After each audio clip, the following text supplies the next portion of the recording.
Hi, everyone. Hi. Welcome. Welcome. So wonderful to see you. Wow, they're flipping this. There's a lot of you. I can see there's a whole lot of you. All from all around the world. We're all in the same digital room, waving to each other. So this is a beautiful, beautiful experience. And what a beautiful topic we have today. Feels like reunion. Yeah, it's like a big reunion. Here we all are, joined together.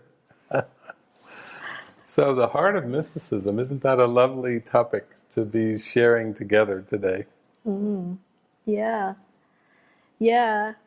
I mean, we always say that, what this life is about is truly a mystical branch of A Course in Miracles, because A Course in Miracles is to be practiced. And when we really give our lives over to the practice of the teachings, this becomes a life of mysticism.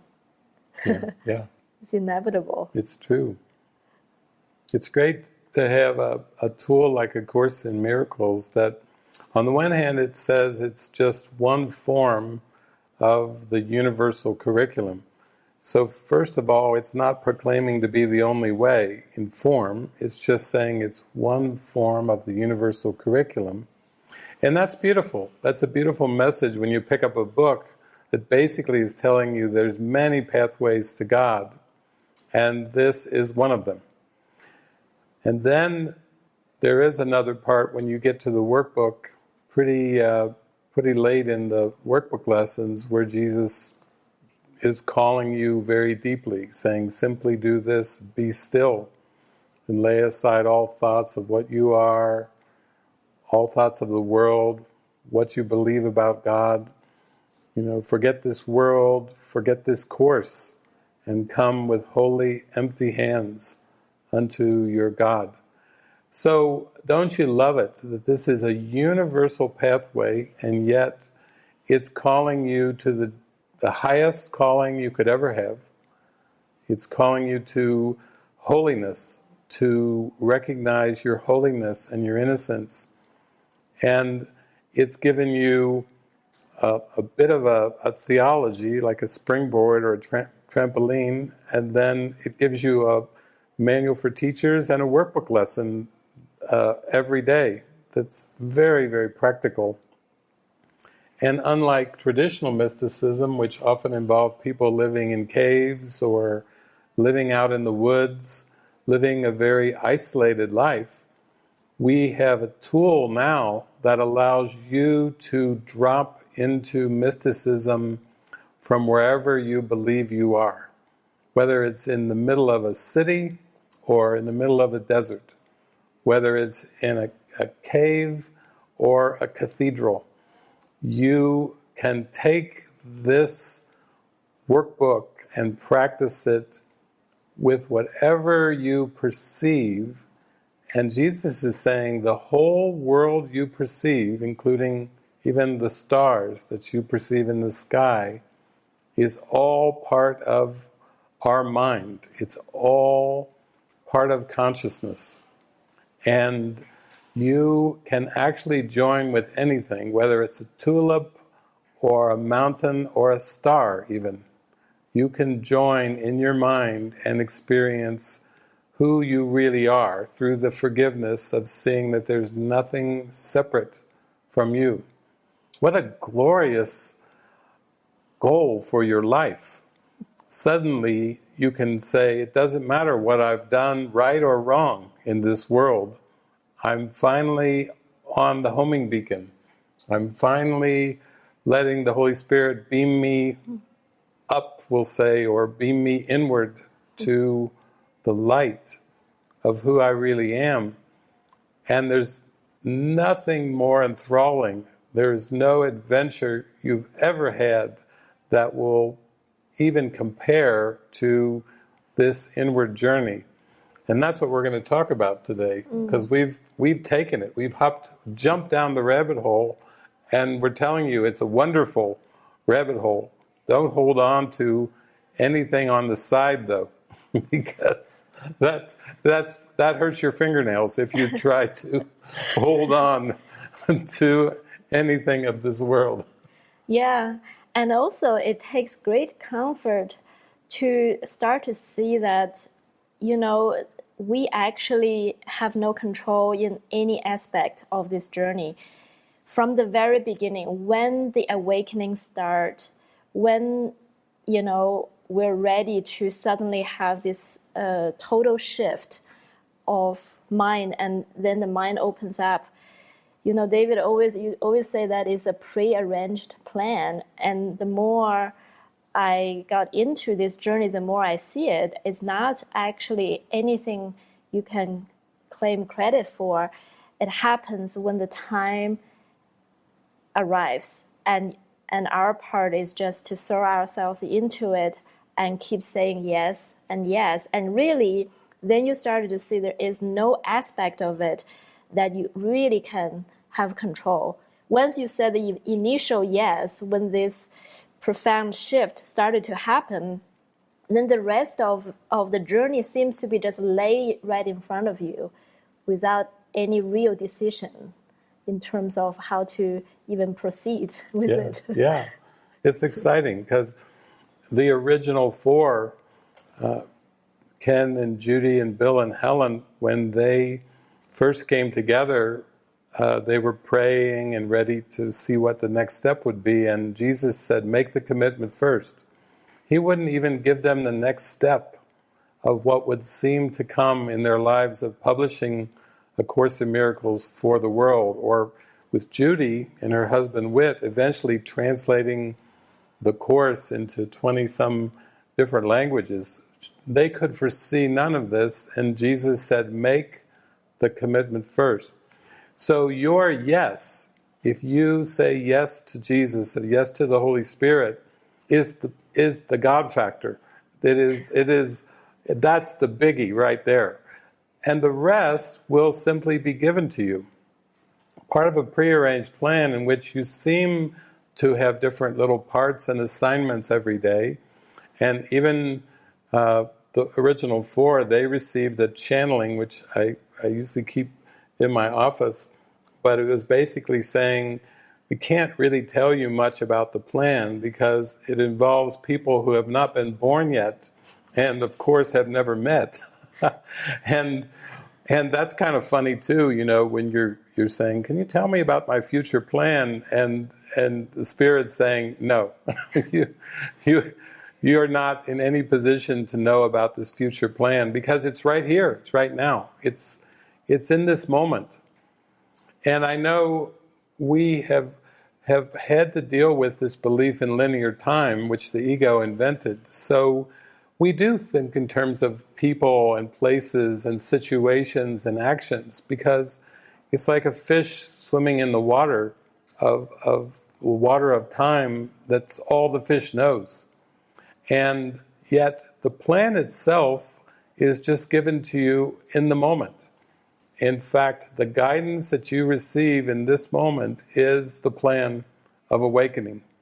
And it can be as simple as, call so-and-so, or go have a cup of coffee with so-and-so, bring a blessing, welcome your cat over, your dog over for some snuggles. These little inner prompts that are part of the plan in the moment, unfolding in this moment, are taking the mind into a new perception of time and space, one that is not linear. It's simultaneous, and it's really taking you into the holy instant, to the present moment. But when you perceive time as real, then the Spirit has to reach you with time ideas that you can relate to, with symbols that you can relate to. It wouldn't help you just to tell you all is one if that wasn't your experience. You need to learn how to forgive time by being used by the Spirit to undo the false self-concept of being a person. And it's quite amazing when you really let go, because the struggles and the guilt come from identifying with the body and the person. Did I do enough? Could I have done more? The coulda, woulda, shoulda. What do I have to do?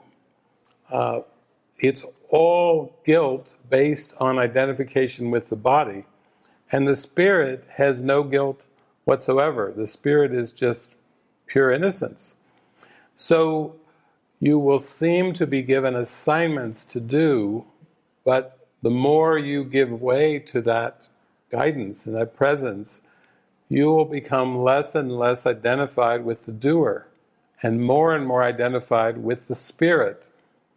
And we call that being done through. So our lives have involved many years of happily being done through. And I say happily because after a while you realize you just have to show up and be present. There's no preparation involved. You don't have to say, what am I going to say? What am I going to do? You just get comfortable just showing up. And that's all you can do. There's really nothing more you can do than show up. And that's the greatest joy, when you can just be fully in alignment and have that presence. Yeah. Yeah, and I think last night, I actually watched a documentary about a technology company. But even for technology, the way they're describing it is very interesting. They're saying the technology they're designing or anything new is not about adding anything. It's about taking away the obstacles, taking away the barriers. So when they were designing a phone, they want to take away the barriers of communication. That was even in that. And I thought how relevant, because seemingly when we got on this journey, inevitably we think, okay, we have to really learn a lot. We really have to get into understanding the course, understanding guidance, understanding mysticism. And yet really this life is when we get into this mystical direction, it is all about taking away what we thought to be true, taking away what is standing in the way of receiving the guidance and follow through with it. So really, when we really give ourselves over to this path, we started to feel those guidance that Spirit offered to us guide us into experiences where we start to see really we were wrong about everything we thought we knew. That's what guidance directly bring us into this happy realization that I was wrong about this painful judgment, about this painful belief about myself and about everybody else. So in that, you can safely say a mystic is someone who stay very, very relaxed in the realization that I really don't know anymore. Yeah. And I can be taken care of. Yeah. Yeah. And the beautiful thing about mysticism is you don't have to define it in any kind of way. Like I sometimes am asked, what is mysticism? And I'll say it's devotion to God. It's single-pointed devotion to God. And then someone can say, well, what if I'm an atheist? Or what if I'm a scientist or a philosopher? What does that even mean, devotion to God? And I say, great, yeah, God is a word, but in the early 1900s, we had the birth of quantum physics. We had Albert Einstein, a great mind, he was just trying to understand. That's what a scientist is trying to do, is basically understand. And he went so deep with trying to understand that he discovered quantum physics, in which everything in the cosmos was connected, and it was very bewildering to him that particles that were thousands or millions of miles away would both act and react in the same way. And he called it spooky action at a distance. Now that's what a scientist might say if they encountered the miracle. Spooky action at a distance, because Einstein was coming in contact with light, with pure light, and as a scientist, that was a little spooky, because that understanding is not of this world. It's a light of wisdom, eternal wisdom. And Einstein was still operating with the assumptions of linear time and space, although as he got deeper into quantum physics, he said, there's many things that I don't understand. He even would say things like, you can either see the world as everything is a miracle or nothing is a miracle. He started channeling the Holy Spirit as the scientist because of his huge desire to understand. And now we can say that light or understanding is, we could call it eternity, we could call it pure oneness or pure love.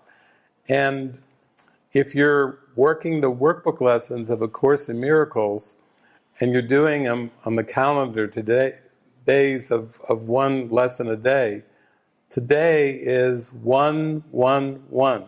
We are talking about the heart of mysticism on the 111th day of the year. Interesting. What is the lesson? It's a review lesson that says, miracles are seen in light. Interesting. And then miracles are seen in light, and light and strength are one. So mysticism, whether you're a scientist or a philosopher or a theologian or a Course in Miracles student, the light of heaven is where this devotion goes. And the gateway to that is the present moment. Also, Jesus tells us in the Course that he says that now your mind contains both time and eternity. And they are in conflict. And you must learn to use time solely as a means of reaching eternity. So he's basically telling us that time is the illusion, linear time is the illusion, and eternity is the reality. That's the light. And you must use everything that you perceive. That's right. Your sandal, the carpet, your children, your parents, that mountain, that star, everything, these words must be used only for the purpose of reaching eternity. And now you can see what mysticism really is. When you wake up in the day, your sole purpose is to reach eternity. That's the only purpose there is to reach eternity. And you may say, how? Which is a good question. To me, that's a pretty practical question, like how? How?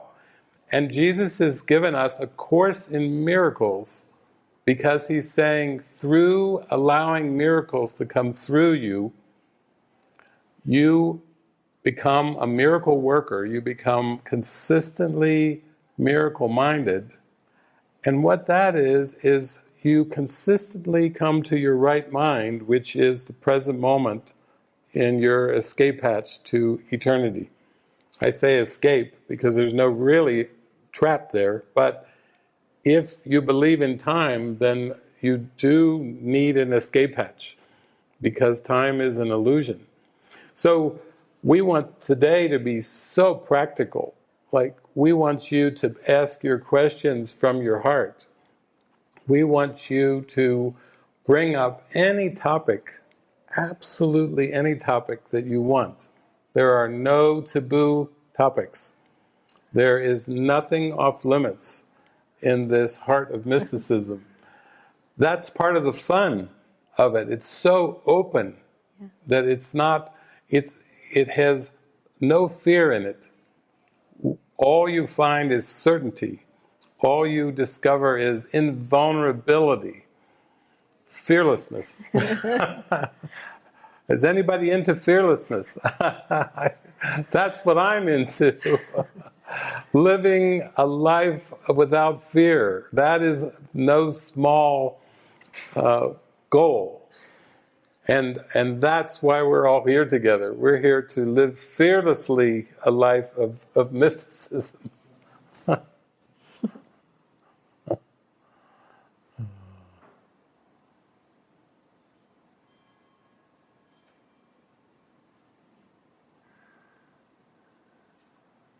Francis was talking earlier about how it's a prearranged plan. So right away that should take the pressure off. You're just observing a prearranged plan that cannot fail. A prearranged plan that results in awakening and remember God. No mistake is ever a real mistake. It's just a misperception of time. And when you give your heart to God and you say, "Here I am, Lord," which is a prayer that Jesus gave to Bill Thetford through the scribe Helen Schuckman. "Here I am, Lord." It's a very short prayer, but it's a prayer that turns your heart towards God. It focuses your mind like a beam of light for God. And the only thing that keeps you from holding this light in your mind fully is the belief in obstacles. And I can tell you that the single obstacle is the belief in linear time, is the belief that the past is different from the future, is the belief that there's a gap between the past and the future. And what you consider to be the present moment is not. So when you say, "I am sitting in this room," or "I am watching a Zoom presentation," that's not the present moment. That's a perception or a veil that was made to cover over the eternal now. And so you see how we have to reorient ourselves. We have to let go of everything we thought we knew. You know, we often talk in practical terms about our seeming lives in form, but if you listen to us long enough, you'll hear it's just like a song of gratitude to the Creator, where we've let go of the concerns and worries of the world, where you can start to see that any thought of struggle or of conflict or of challenge is not our Father's will for us. Anything that has to be fixed or has to be changed or has to be reformulated is part of a block to God's will. And that would be a good place to start, just with this beautiful idea that God's will for you is perfect happiness. And if you don't experience perfect happiness, it's just because of the belief to try to have a will apart from God. So in the Bible, it says, "Seek ye first the kingdom of heaven." But in the Course, Jesus says, "Will ye first the kingdom of heaven." Use the power of your will to remember God. That you still have the power of your will that you were created with. And that nothing of this world, nothing of time and space, can withstand that will, the will of God, for happiness. So why is that elusive? It's just because the ego is a belief that denies that will, and then the ego is a clever puff of nothingness that has invented pseudo-happiness, pseudo-love. It even invented pseudo-light. Now we have fluorescent light and solar light, and we have different kinds of light in this world. But as Francis was saying, if you take all those false substitutes of light away, then you're left with the real light, which is eternal. It's not something that has waves with it. It's way beyond waves. Even to say energy, we say, sometimes people say God is energy. Well, it's kind of it's a weak word. We don't think of energy and wisdom together, but true light is the wisdom of eternity. It's the wisdom of eternal love. So it's very different. It is very different. And when we get on this journey, it seems like we're saying yes to God, and yet we're met with a lot of situations and a lot of people that we started to see, oh my God, I have so many emotions that was repressed before, and all of a sudden these emotions rises up in all kinds of ways, and seems like we're encountering all these people and situations, but really we are really just encountering our own beliefs and own limitations. So you can say that this whole journey is actually very carefully planned by the Spirit. All the situations and all the people are serving a huge purpose. They're serving a huge plan for us to start to see what are the hindrances and obstacles that we're still very heavily invested in. Because it really shows that I am willingly participating in the argument, in the competitions, these are the journey, what the journey is really about. In the end, eventually, it is about letting go of everything that, as we know, letting go of absolutely everything we're invested in order to be left to this place that we're ready. We're ready to receive everything from the Spirit, from God. And that is seemingly a long journey, but really Jesus keeps saying in the Course, how long is an instant? Even he says in today's lesson, don't forget how little you have learned, but don't forget how much you can now. He was saying, come back to this moment. Come back to this moment and let it all go. Let everything go in the mind in order to receive.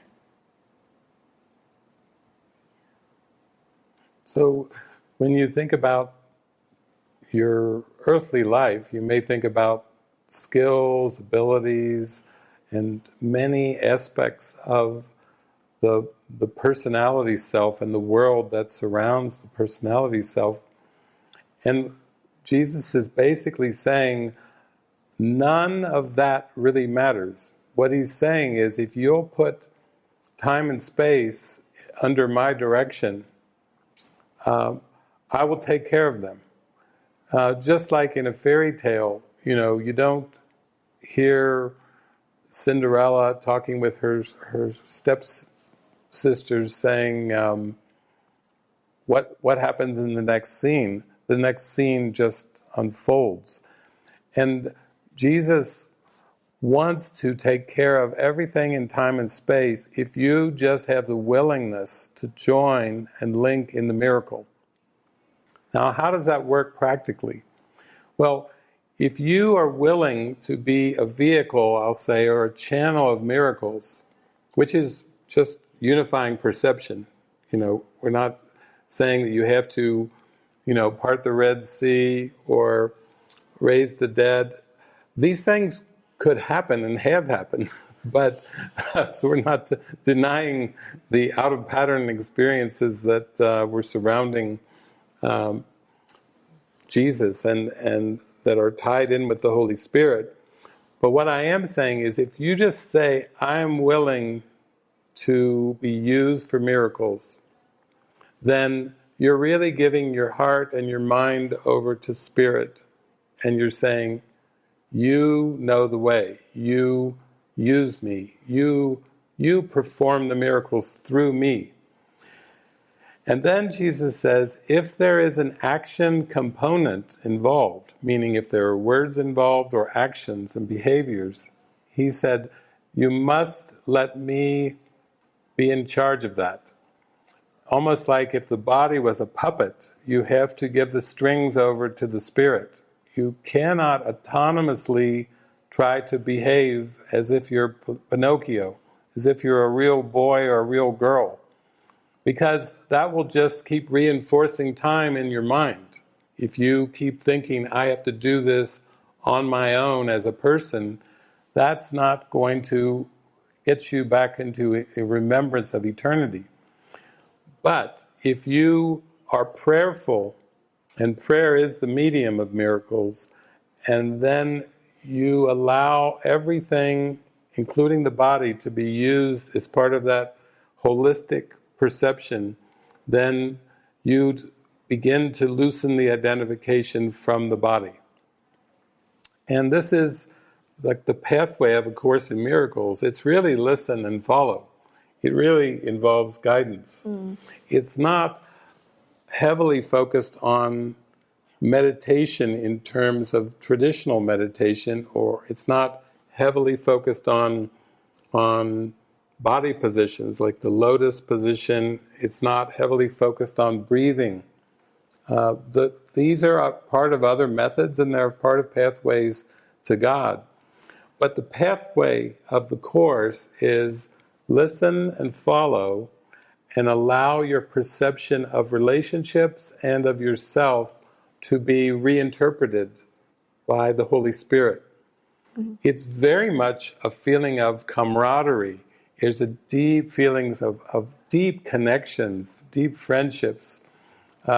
Even when you get pretty far along on the journey, so to speak, then Jesus says, mighty companions will travel with you. This is after you've gone pretty far with the whole journey, and then all of a sudden, mighty companions, they're really just thoughts in your mind that are inspired by the Holy Spirit. They're not really physical. Nothing is really physical. It's all mental. Even the mighty companions are like, oh, that's a nice mental reminder. Look at that smiling face, or that happy laughter, or wow, what a big hug.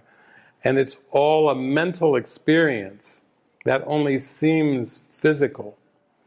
But you are a mind. We are a mind. And we have just forgotten the power of that mind. In fact, that mind contains the whole universe. The whole cosmos is still in that mind. Jesus teaches us, ideas leave not their source. So whenever you go, well, there's a distant galaxy, Jesus says, distant is a relative term.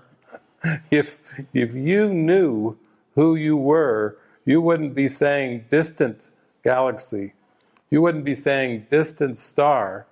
You wouldn't even think of something like the pandemic as something external to you. You would start to realize everything is an idea in the mind.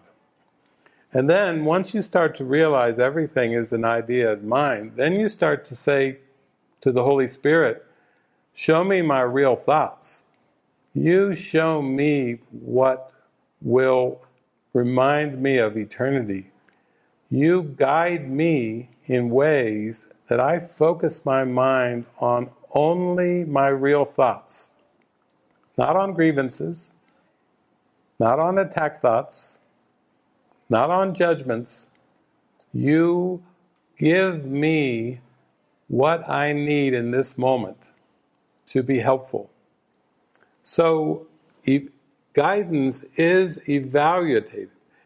So if even for you to register or for this Heart of Mysticism online gathering, or maybe you're watching on streaming on YouTube, or maybe you're watching on Facebook, but even for you to experience this, it had to start with a thought in your mind. And I would say that thought is guidance. It's evaluative. Instead of going for a walk today, or instead of doing something else, you are engaged in this global Zoom conference. And yet, that's just an example of guidance. You were guided out of all the potential possibilities. This is what you were guided to do. This is how it works. The Spirit uses the symbols of time and space in alignment with your purpose to bring reflections to your mind of that which is connected, that which is unified. This broadcast contains zero competition. So it is unlike the world. We don't have judges standing by to judge the contestants. We are not going to have winners or losers today, because we all win in love. Love is the winner. Jesus has already declared the winner, love. Isn't that refreshing in a world which seems to involve so much conflict and competition, to feel so much connection and love? And that is the point of the guidance, is to bring you into an experience of present connection. Francis and I are always talking about how the ego tries to hijack guidance and project it off into the future. If I follow the guidance, I will manifest a better world. I will manifest a better situation in the future. And Jesus is saying, whoa, whoa, whoa, that's not the purpose of the guidance. The guidance is for you to be here now, to really be present with the joy of God. That's very important. Yeah, I think many years ago in one of the gatherings I was in, a participant asked David a question: is this journey, is this pathway really a journey, or is it instant? And David said it's a journey until it is an instant. So it's like, it's a seeming journey when we still seem to think the goal is in the future and we have work to do. So, and that will seem to take time if time is used.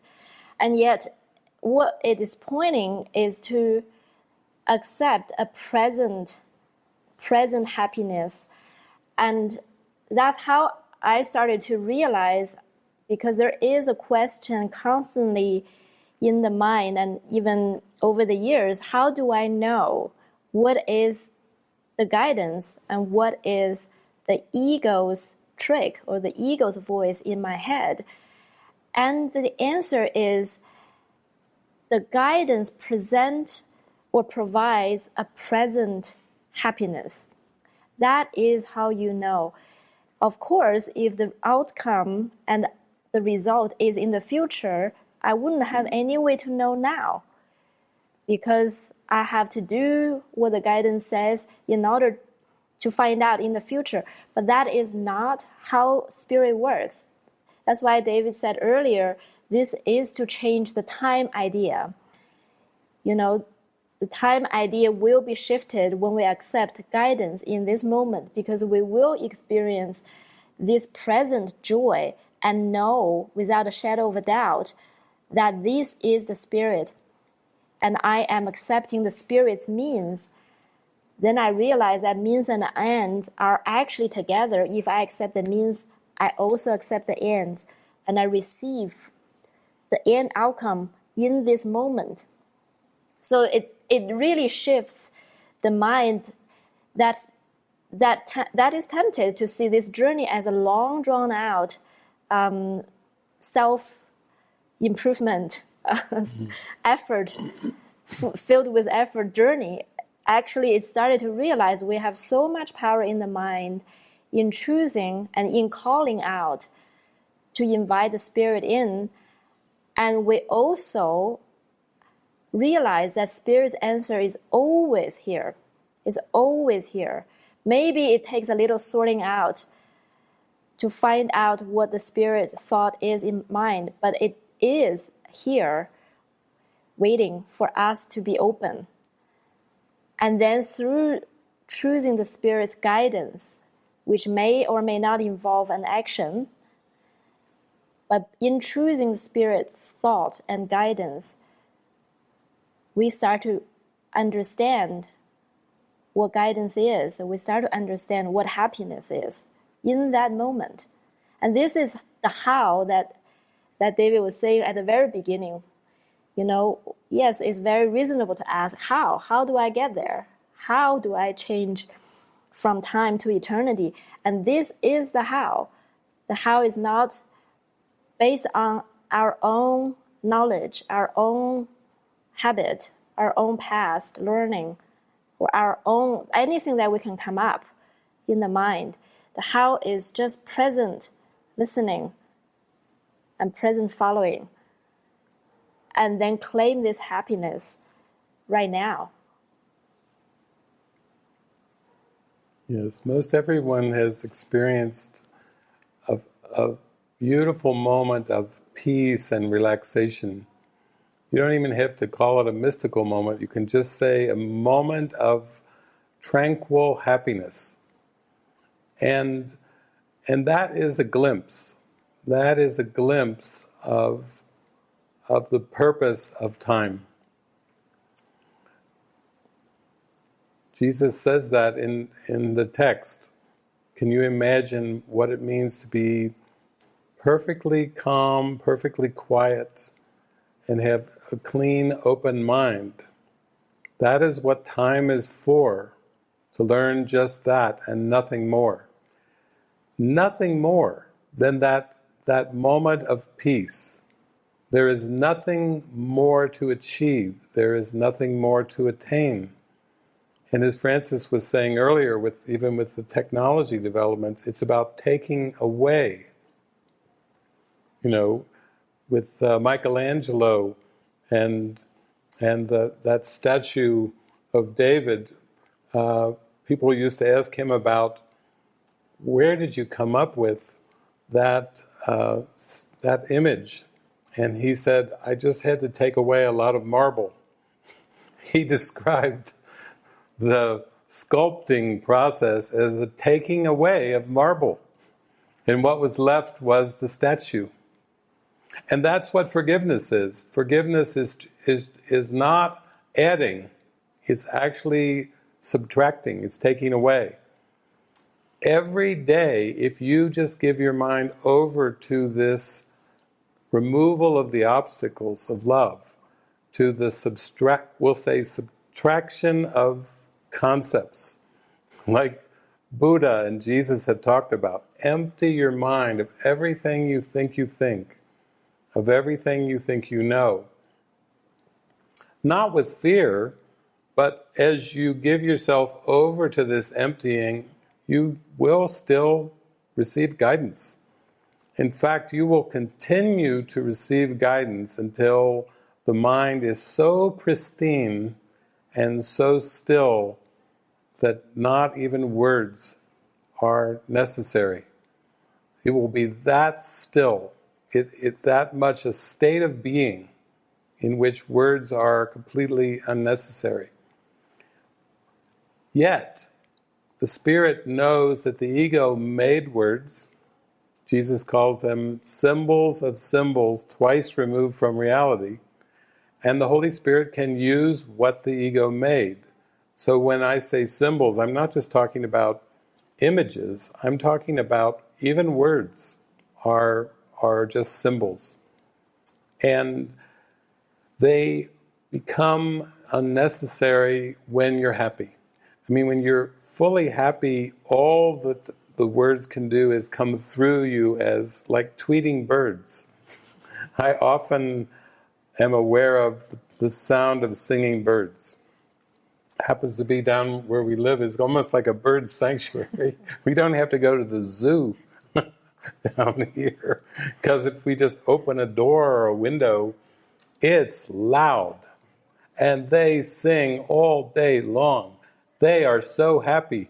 They just start singing in the morning, and then they sing and sing and sing and sing happy songs all day long. And nothing more. And to me, what a great symbol. That is really a symbol. They're not arguing, they're not debating, they're not philosophizing, they're just singing. And they sing, and it's loud sometimes. I mean, sometimes it takes my breath away. Sometimes I just have to stop and just really take it in fully. It's like a symphony, it's like an orchestra of birds singing. And that is very much like a life of mysticism. If you could thoroughly enjoy the birds singing without any other thought intruding on that enjoyment, then that is coming very, very close to the heart of God. God is simple. God doesn't involve analysis. God doesn't involve complexity. All the mystics and saints and the poets have given way to simplicity. They give priority to simplicity in their mind. They're not interested in the complexities of the world because everything is taken care of by Spirit.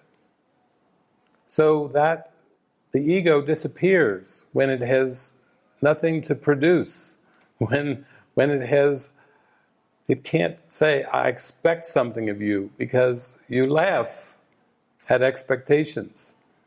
That's how you should greet expectations, with bursting laughter. You should be, ha ha ha ha ha. You can laugh before the ego can finish the sentence. You don't have to try to should be anything. You are already as God created you. You are a perfect being, and you need no improvement. Now that perfect being does require acceptance. So that's one thing you can give your mind over to, accept the truth. Jesus says, the truth is true and only the truth is true. The first time you read that, you cannot help but feel there's something very simple there. in a book with hundreds, over 1,200 pages, and you read, the truth is true and only the truth is true, you got to have a smile on your face. Because you're thinking, oh my gosh, what was I thinking? But he's talking about light. He's not talking about true statements and words. He's not talking about true events or true situations. He's talking about light, actual presence of light. Like today's lesson. Miracles are seen in light. That's a great reminder to us that is our focus and our direction. To see with spiritual vision, not to give any weight or any faith and belief to appearances. Recently I was asked about how did the ego happen? And every time someone asked me, how did the ego happen? Or how did the separation happen? Or how did this world happen? I remember what Jesus teaches in the Manual for Teachers.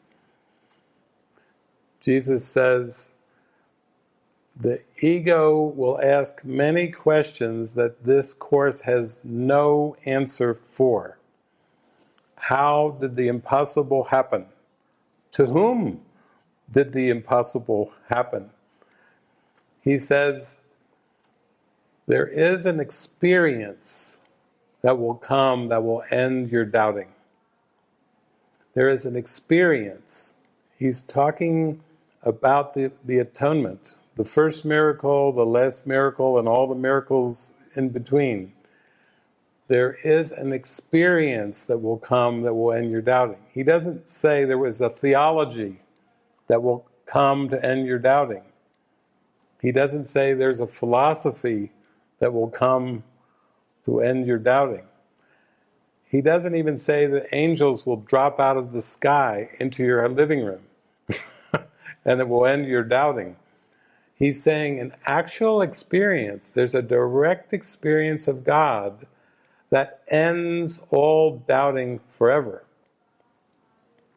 Even the scribes of the Course, when Helen Schuckman was taking down the inner dictation from Jesus in shorthand, and Bill was comforting her and typing it out when they went from shorthand to the book, even the scribe and Bill, they did stop after a number of chapters and said, Jesus, before we go on with the scribing, can we just ask you one small little question? How did this happen in the first place? They were curious, Before we go on with our task, can you just answer one question? How did this happen in the first place? And Jesus said, it's a good question. However, you should know by your emotions, your emotional roller coaster ride that you go through every day, that you believe that it did. There aren't any beliefs in heaven. The ego was the first belief. And the Holy Spirit answered the first belief in separation with forgiveness. And that's why forgiveness is so important. That's the answer to an unreal belief. It's an unreal answer to an unreal belief, but still it's important. If you believe in time, that answer from the Holy Spirit is so important. In fact, you should just devote your mind and your heart solely to that answer and nothing else. It's more important than anything, by far. So Jesus says, you believe that the separation happened. It's a hypothetical belief, and the whole world you perceived is hypothetical. This is an as-if world. As if what? As if separation world. And this world has been corrected. And your only function is to accept the correction. You are not responsible for anything in time and space, and you are not responsible for the error, but you are responsible for accepting the correction. Intuitively, are you with me? Can you feel that? You're only responsible for accepting that correction. That's it. And if you assume responsibility for something else, you will experience the illusion of guilt and fear. But if you give your heart and your mind over to just accepting the correction, very simple, nothing more. Let thine eye be single. Don't be tempted to put your focus of your mind in any other direction except the correction. Then that is every day what takes you into the mystical life. The focus on the correction brings the happiness. And the focus on the error brings the anger, the guilt, the fear, the shame. It's really that simple. But you have to be dedicated. You have to really dedicate your life to accepting the correction. And the good news is, we are all in this together. There is no gain to one that everyone doesn't gain. You are happy and the whole world you perceive lights up. You are the light of the world, literally, by your devotion to Spirit. So, to me, that was made obvious to me, and then I thought, okay, why would I even want another focus? I couldn't even imagine being drawn into a temptation of the world, because it would just take me away from what I wanted in my heart. And that's how you do transcend the temptations of the ego, by your devotion, by your heart. If your heart's in it, you're in toward God. You're in it for God. If your heart is really in it. Jesus actually says in the Course that this is your only function on earth. And I love it, because if he says it out loud to all of us, this is your only function on earth, then that is as clear as, I can get it. There's no other function on earth. He said, is your function in God, which is, he says, is basically everybody is given a curriculum to teach and learn guiltlessness. And everybody's curriculum will look different. You teach and learn in different ways, and yet the message you're teaching and learning is always the same. Guiltlessness. And how? How do we teach and learn something that we're not in touch with it yet? Teach and learn with the Spirit. That is the correction. That is the guidance. That is how we teach and learn. And that is how we fulfill our only function on earth. And he even said, any pain, in the end, any pain, in the end, is the pain of not accepting our function. We have given a very, very mighty function, every single one of us, the same function, to teach and learn with the Holy Spirit, with the curriculum that is given by the Holy Spirit on a moment-by-moment basis. And all we need to do is to ask him, what is the correction? What is the guidance? What is that you will have me see and you would have me say? Where do you have me go? To whom? And that is our only function on earth. How simple and how joyful. That's where we unite in celebrating the simplicity. To me, it does point to the power of our mind and to the power of prayer. And when things seem to happen in the world, the ego always has us look to the problem as if it's in the world, to turn away from the power of prayer in our own mind. As an example, there was a time when the scribe, Helen Schuckman, and her collaborator, Bill Thetford, they were walking down the street in New York City, and then suddenly Helen started to feel something was blocking her eye. And what had seemed to happen in the world of form is that an eyelash had fallen inside her eye. And her eye was watery and turning a bit red and everything. And to a person in the world, this would be a situation that would call for an optometrist or an eye doctor or something, because this is how the ego works.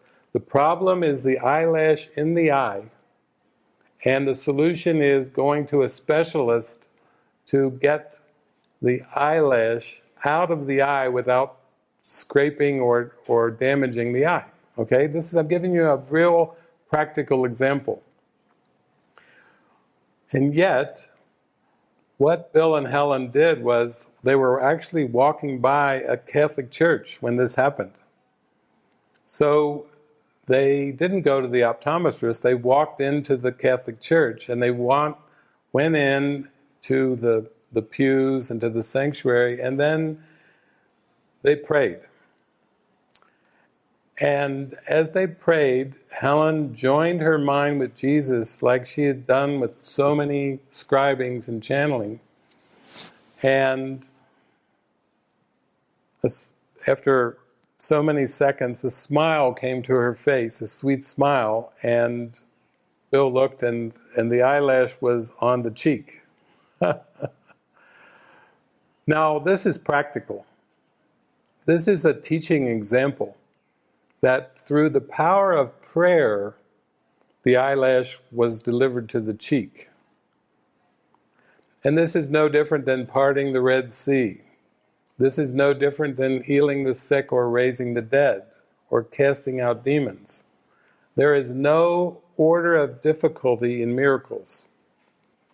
All problems are perceptual problems because everything is mental. And all problems are solved in prayer. In the connection with the Spirit is the answer to all problems.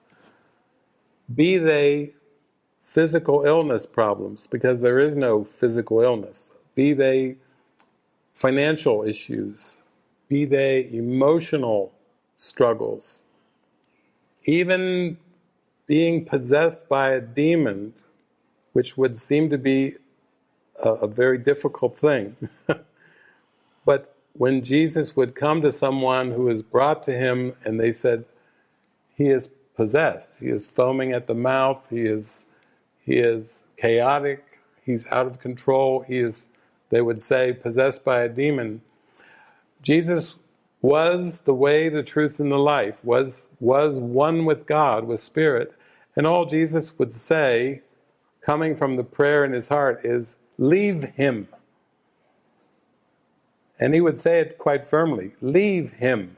And then that was the end of the demonic possession right there. Instantaneously. It wasn't a struggle, it was instantaneous. Leave him. And similarly, you could say with that little eyelash, leave the eye. Which it was seemingly an issue because it was blurring vision and it was on the eyeball. And through the power of prayer, that eyelash was put on the cheek. One time I was traveling and teaching, I think I was in the United States, in Tennessee, and the car started making a very strange sound on the highway. And the two friends I was with, Kirsten and Jeffrey, said, David, there's something wrong with this car. And we continued on with this sound to the location, it was called Oasis Center, where I was giving a talk. And at no time did I really give my mind over to the idea that there was something wrong with the car. I simply took the perception that there was something wrong with the car to prayer. And I continued on, I gave the talk, and then when we came out, Kirsten and Jeffrey, they said, listen, we know what cars sound like, and this is not a good sound. There's a problem with, again, the problem with the car. And I said, you're free to take the car to a mechanic if you want. And they said yes. So they took the car to the mechanic, and then the mechanic spent like an hour and a half and couldn't find anything wrong with the car. So eventually he said, no charge, there's nothing wrong with this car. We got back on and off we drove on the highway with no sound. Now, I give this another example. Every problem is a perceptual problem. There's not an eyelash in the eye problem. There's not a mechanical failure with the car problem. And I've seen this with things like, I was just having lunch, for example, yesterday with a friend, Antonio. And Antonio says he's had a bit of a heart, he's had digestion issues, and he's had a bit of a heart issue. And he's probably watching me right now. Hi, Antonio. But he was sitting there, and then his partner, Andrea, was saying that recently he really started to feel very, very bad, and immediately he habitually started checking his blood pressure and doing the things that he does under doctor's orders.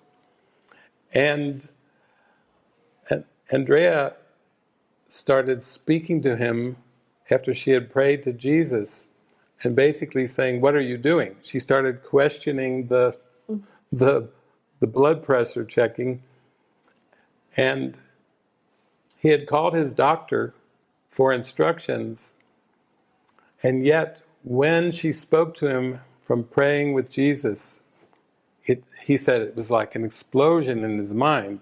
What are you doing? Where is your mind? Now, Antonio's translating the Course from Brazilian Portuguese to Portugal Portuguese, and yet his partner was saying, where is your mind? What is your practice? Is Jesus the first thought you have when you feel this discomfort in your chest? Is Jesus the first one you turn to? Do you turn to the blood pressure check first? Do you turn to the doctor first? Or you do turn to prayer and to Jesus immediately for the correction? This is good. This is a good example for all of us, because Jesus wants us to turn in prayer first to the miracle. First, not second or third, first.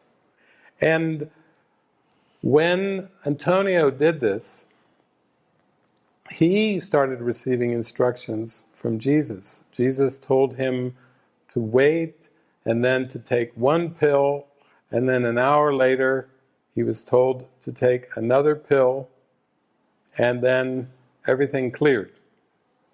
And the doctor never called him back. Time and space were arranged. He never received a call back. Still, to this day, he has not heard back from that doctor. But through the joining with his partner, Andrea, and through the reorientation of the mind back to the miracle, back to the practical application of the Course. The practical application of the Course is through prayer. And then what he perceived as the problem was changed. His perception, his experience was changed. His discomfort disappeared. I know there are spiritual teachers that tell you, yes, there's pain, there's anger, there's fear, there's doubt, but there's also perfect, pristine awareness. But what you must understand is those first things that I mentioned are not part of the miracle. They don't coexist with the miracle. The darkness and the light do not coexist. That's why we are being given A Course in Miracles, to align with our source, to align with the Spirit, to feel the peace of the Spirit, the happiness of the Spirit, the joy of the Spirit. That is what a miracle is. It lifts you beyond the time-space coordinates into a celestial realm of unity. And that's practical. People say, well, what about the eyelash? Well, that was just an effect of the miracle, of the shift in the perception. What about that car not needing any kind of mechanical repair? What about Antonio following the simple guidance that he was given based on his belief system and relaxing into the miracle instead of the worry and concern? he did have some ego thoughts that came up when he was told by Jesus, he said, to take the first pill. He said, but the doctor has not said. He was telling Jesus, but the doctor, take the pill. He did. An hour later, take the second one. But the doctor is not called back. Take the pill. There. Sometimes it involves time and space. Jesus did this 2,000 years ago when there was a blind man. And the blind man came to him, and Jesus, he spat on the ground, and he made some mud. And he took the mud, and he put the mud on the blind man's eyes. This is like the pill for Antonio. It's a little too radical to suddenly be blind from birth and then have a man walk up and say, open your eyes. That's a little too radical. Miracles can't come when there's fear, so Jesus made a little bit of mud, and he put the mud on the blind man's eyes, and then he said, take him to the pond and have him wash his eyes. And as soon as this man did that, he was still just wiping the mud and the water from his eyes. He opened his eyes and he said, I can see. Now that's a miracle, because the spiritual sight is really the purpose of all this prayer. It's not to be found in the effects. Okay, the blind can see, the lame can walk. Yeah, that's okay. Those are props. Those are just symbols. But Jesus was teaching us to go inside our heart. He said, go in your closet and close the door. He was teaching us to still the mind. And then the things that appeared in form around Jesus, which seemed quite miraculous, were just symbols of this stillness of the mind. So that's what we devote our life to, is the mind training. We're not here to make a big show of miracles. And Jesus even says this in the Course, that miracles should not be done in order to induce belief. The miracle is a reflection of a state of mind, and you are not to be concerned with the effects in form of miracles. One of the teachings I love about Jesus is he says, don't let one hand know what the other hand is doing. What did he mean? Don't let one hand know what the other hand is doing. Be generous with your love. Be generous with your happiness. And don't even be self-conscious about love. Don't worry what your love can do to this world. Don't worry about how other people react to your love. Don't let one hand know what the other hand is doing. Let your generosity flow from you with no concern and no self-consciousness. Don't let the ego try to interpret the love or the miracle. Just let it come through you freely, with no effort and no concern. Let it be the most natural thing, like a flower giving off a fragrance. Don't try to tell the fragrance or the wind where it should go. Just give the fragrance of your love. Just radiate that love, and then you shall know who you are. That is the gateway to remembering yourself as the Christ. And it's a bit tricky, because the ego always wants to take credit for anything. If you give something to somebody, the ego's back there going, oh, good, you're earning brownie points. You see, the ego always is trying to make you into a spiritual person, and Jesus knows you're a spirit. You're not a person at all. And Jesus wants you to remember that you're a spirit. So he tells us, don't let one hand know what the other hand is doing. It's brilliant. Brilliant teaching. They would say to Jesus, Lord, Lord, and he would say, why do you call me good? God is good. He always pointed to the Creator. He never took any personal credit for anything. Even as a teacher, some people raised him up on a pedestal. Rabboni, is this great teacher. And some people said he's the devil. He needs to be crucified and murdered.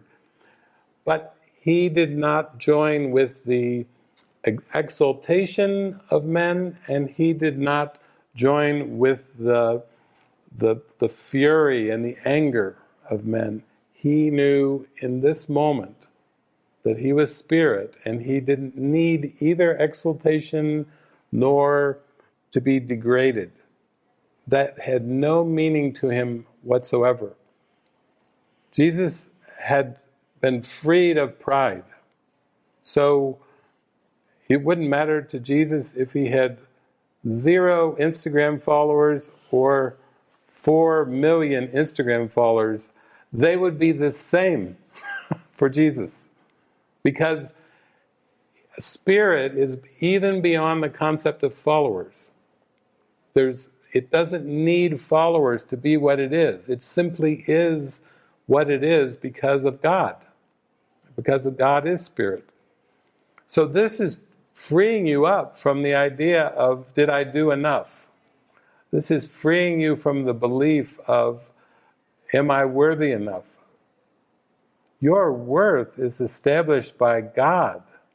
Nothing you do or think or say or make can establish your worth. All of that means nothing because the Creator is the establisher of worth. And isn't that good news? I always say you haven't done anything wrong or right. Once you can accept both of those as the actual fact of things, that spirit doesn't do anything wrong or right, then you're freed from that idea of trying to climb the ladder. Jesus says, it's all right, let the ladder fall away. It's not going to change anything. You don't need that ladder. That's why we even have to let go of the outcome of our work. So-called anything we associate with ourselves, our work, our anything. There is no association. Like Jesus says, he performed so many miracles, but it was all involuntary. He didn't really, because his state of mind was one with God, so miracles just flow out of him.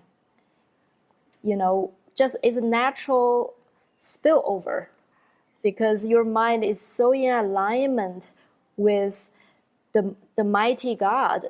So everything you say, everything you touch become a blessing. And he doesn't need to be aware of it, and he doesn't want people to overemphasize on the effect. So that's exactly what it is for us. Our mission is a miracle worker, and yet miracles are not in our control. We're not here to look and analyze whether we're doing a good job, whether we have fulfilled our function even. We're here to show up and align our mind to Jesus, align our mind to the Spirit, and keep asking in prayer for Him to do the work to our mind, first and foremost. And then if there's reflections, but there will be many, many reflections that we'll not even be able to see in our naked eyes. But that doesn't matter, because this is not really something we're here to behold. We're here to behold only our mind, to be in alignment with the Spirit. Yeah, and it's when we really connect and when we say yes to Spirit, then immediately we are activated as a light worker, as a bringer of truth. We are activated to radiate God's love from the moment that we say yes. I remember in the parable of David, the Course in Miracles, it came to me when I was in my late 20s. And I remember this prayerful moment where I just, kind of like Jesus said, go into your closet and close the door. I was just in my heart saying, okay, take it all. Take my body, take my skills, take my resources, take everything I've ever learned and everything I've ever believed in, and now I give it to you to use for your plan, for God's will.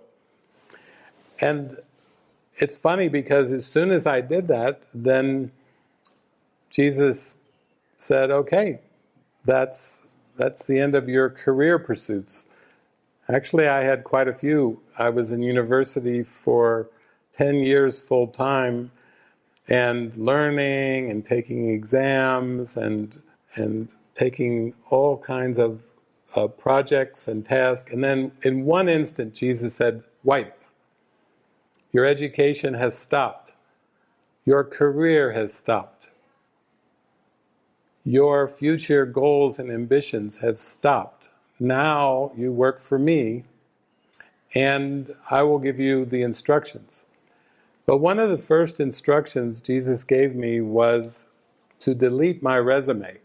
It's one thing to throw paper resumes into a garbage, but if you've spent years, back in the days, we had word processors back a few years ago, before computers. Before to delete your iPhone or reset, reboot was, I had a word processor and I'd carefully shaped and added to my resume, my CV, and built it and built it and built it. So it's not just Jesus saying your education's over, your career's over. Oh, he's got more. He said, delete your resume. And the moment of hesitation I felt only provided me an opportunity to remember I had just given everything over to Jesus. And it was the ego hesitating about the resume. The ego was like going, are you sure you're going to listen to this invisible voice and now you're going to be so foolish and dumb as to delete your resume? But that's exactly what Jesus is. He'll go right to work with your mind. He's not going to just dilly-dally and say, oh, those are sweet words. Oh, he meant delete the resume. And then when I deleted it, I actually felt relieved. I felt like, whew, like a giant weight of energy had come off of my shoulders. And then, in terms of future goals, what can I tell you? Jesus knows your heart. If you still have things that you desire in this world, Jesus will use them to teach you that you don't need them. If you have things that you believe will make you better, Jesus will use them to show you that you have and are everything, and you never needed those things that you believed in. If you have things that you still desire in terms of this world, maybe it's ice cream, maybe it's chocolate. Whatever it is, Jesus will bring to you experiences that will allow you to feel the joy of not pursuing these things, but He will sprinkle your awareness with the things you thought you needed to be happy, in order to show you that with no effort of your own, you can be happy. You can know God's will without the chocolate. Yes, I know some of you are shaking your heads, but I know you can know God's will without the ice cream. What's an example? I remember one time I went down to Colombia. I was down in Cali, Colombia, and I was doing gatherings every day. Lots of them. And I was letting Jesus speak through me and share the good news, the Word of God. And at one point, some friends said, do you like helados, which is ice cream? And I said, yes, yes. And we went, they took me for the next 4 days out to the ice cream shops in Cali, Colombia. We had ice cream parties. You see, this was not something I was going to Colombia to check out the ice cream shops in Cali. I was there to shine my light. And then they said, do you like pizza? Well, yes. And so and then pizza parties. The fun is in shining your light.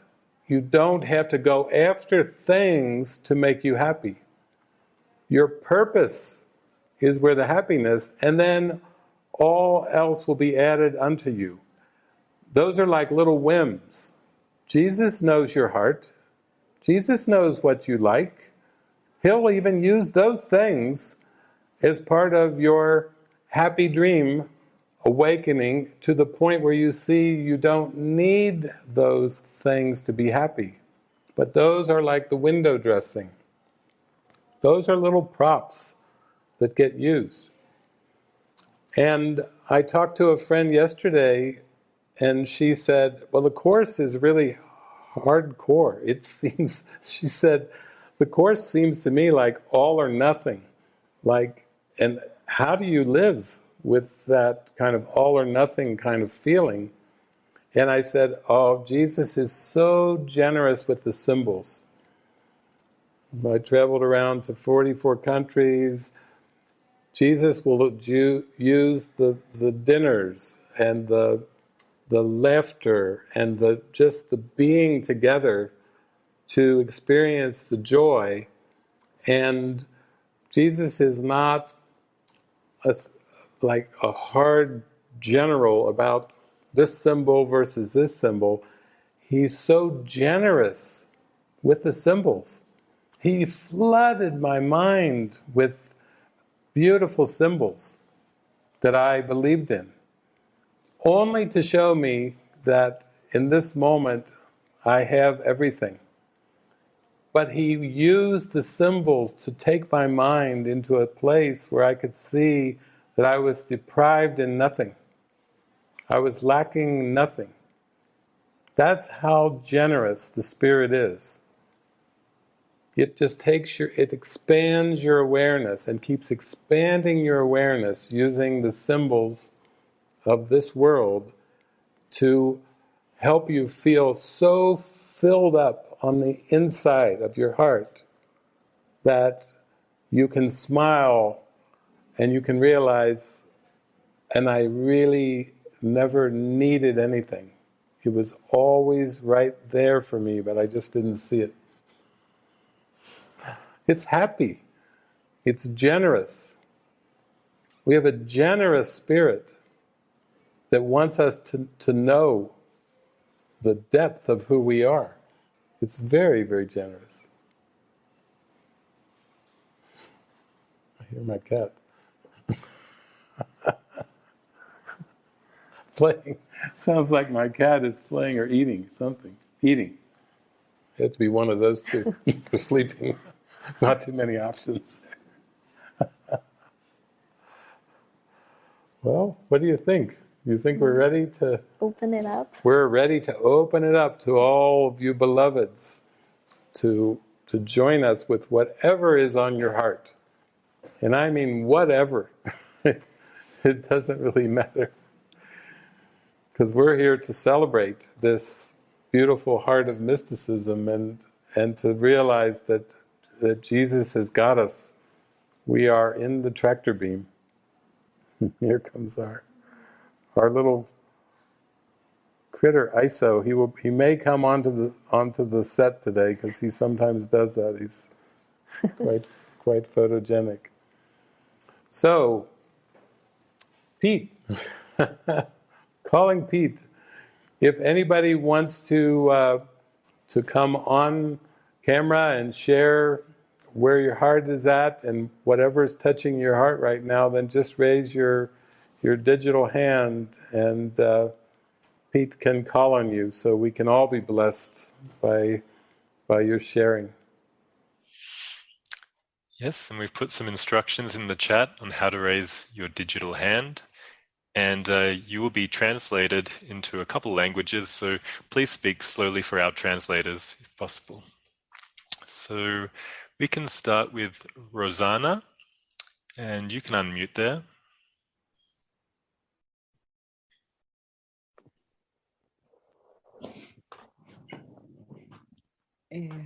Boa tarde, estão me escutando? Good afternoon, can you hear me? Yes. Hola, Rosanna. Hi, Francis. Olá. Bom, muito agradecida por esse I'm momento, so thankful for this moment, por essa oportunidade. for this opportunity. A minha questão é a My seguinte. question is, Sim, eu já estou assim numa prática do curso I've been practicing the course há alguns anos, né? for some years now, E ainda but when I look, ligação muito I still feel in my heart a lot of attachment. especial com os meus filhos. I am still very attached to a special relationship with my children. Entregue essa relação Even though I give it over, these relationships, para ver de outra forma. and I ask to see it in a different way, but I can't do it. And when A minha filha vem aqui em casa when my daughter comes to my place coisa triste que aconteceu and com she ela, tells me something sad that happened to her, evento que ela se sentiu or an event where she felt that she was mistreated, so I also feel this sadness with her, and I cannot hand it over, this image, and see it in a different way, even though I really want to. So I don't know, maybe I don't know what's happening in my mind. So this is what I want. I want this support, this help, so that I can hand this over, this relationship to Jesus, and really trust that my daughter and I, we're being guided and we're protected, and I don't have to be sad with her when she goes through problems about justice. So she told me yesterday, she came yesterday, and she told me something very unfair that she's been going through, and immediately I was sad with her. And I want to leave this image, and I also want to let it go in my mind. But honestly, I'm not managing to do that. So this is my call for love, to really release these special relationships with my children. Thank you. Thank you, Rosanna. Yeah, that I'm sure you're speaking for many when you share this experience. And A Course in Miracles workbook lessons are designed to retrain our mind in its perception of everyone and everything, including family members. And many times people are practicing those early workbook lessons, and Jesus gives the instruction of using the lesson and letting your eyes pass around the room where you're practicing. And like you, many people, when their eyes fall on a family photo or some image that has been very dear and very precious to them, feel an inner resistance to practicing the lesson with, we'll say, a loved one, like your daughter. And so for Francis and I, we have so fully taken this into our heart and as our life devotion and practice that we can share some examples that might be helpful to you, because we have faced those same thoughts. It is part of our mind training of tuning and aligning with God. Francis and I have been to China about 7 times. And when we go to China, we meet with many people and we let Jesus speak through us with groups and all types of encounters. And there was a time when we went to Beijing, where Francis's mother lives. And she has not seen her daughter at that time for a long time. So she calls up and she's very excited. You're here. You're in China. You're in my city. I want to see you. I'm excited to see you. And this would seem to be a very typical kind of interaction that you would perceive in this world. And then Francis has to pray on that request and has to speak with her mother on the phone in terms of that request coming in and taking it to prayer. What does Spirit want? Because we're there for a communication function, and we have many people, actually hundreds of people, that are wanting to meet with us. And we're there just for a relatively short period of time. So this is an example of the Spirit saying, you gave me your life, you gave me your heart to use for my purposes. And now something as common and simple as a request for a meeting and dinner is now put into the prayer of what is best for the whole universe. And Jesus teaches us everything you think and say and do teaches the whole universe. It's not just for you and your daughter, but every thought you have is for the whole universe. Every feeling that you experience is for the entire universe, because our mind is the Christ. Our mind is created by God. And every single thought is for the entire universe. So the ego has just tricked us to think that our thoughts are limited to a person or a small group of persons. And that is not the nature of our mind.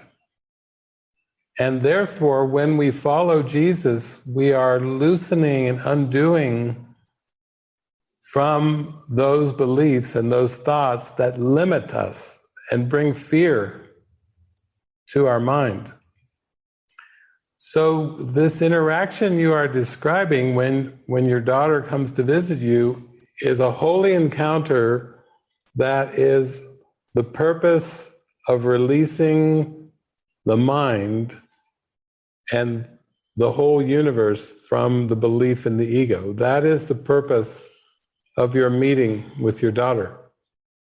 And Frances can share how she came to see that when we would go to China, we were used for a very, very high purpose, and that this was a practical opportunity to pray first and to live in prayer instead of letting past learning and past associations dictate our actions. Yeah, I think what happened was when David and I were in China and being used, allowing ourselves to be used to to join with the spirit and to allow the spirit message to come out, it actually benefits the whole universe, including my mother. So when my mom asked me to meet, and our schedule was completely full, we have many gatherings and many one-on-one requests with the people who want to hear about the course, I said to my mom that I don't have time to meet with you because there are other priorities. And that was taken by my mom in a very harsh way, like what about our relationship? But in my mind, I knew that I was in no place to help unless my mind was healed, unless I'm completely in and obedient to the guidance of the spirit. Because when I do that, my mind heals and heals together with the whole universe. It's not one-to-one, you know. At first, when I left my life to say, okay, I'm going to be looked after by Jesus and be a miracle worker going through the mind training, my mom put out many doubt thoughts. What about your future? What about health insurance? What if you get sick? What if you end up on the street? I couldn't answer her because I was not convinced yet. So how can I convince her? You know, without me being convinced and being the living demonstration of that certainty, I could not convince her. So I had to go to truly allow myself to be guided, to be convinced. And then many trips back to China is the same. You know, there is a direct request, let's meet. And I prayed to Jesus because to me, that was no different request than anything that I can use to heal the mind. And then Jesus said, well, we have many priorities. We do that first. So we did finish a lot of gatherings. Then I did have just enough time for an hour and a half. So I did say yes to have this encounter with my mom. But the thing is, everything is still a very much a healing opportunity for me, because I feel the whole journey and the whole course is to learn what healing truly is and what true helpfulness is. You know, I wouldn't know what helpfulness was before my mind was completely in alignment with Jesus. I couldn't help another, I couldn't help myself. So when I really buy into the fear of my mom, I was not in helpful state anymore. And yet, all of those encounters can still be used by Jesus to say, if you just pray with me, then you will see it is the call for love from your own mind. And I would heal both through this holy encounter. I would heal both if I remember to pray. But that is the way it works. You know, every single encounter we have with the ones we love or with the ones we don't seem to know yet is healing everybody's mind and beliefs and our own. Yes. Yeah. And it fits in with what I was just talking about how generous the Spirit is that I've known Frances for a number of years, and I have seen her in many contexts, in many countries around the world with many thousands of people. And I know that when Jesus brings Frances and her mother together, it's always turns into a parable that is for teaching the whole universe.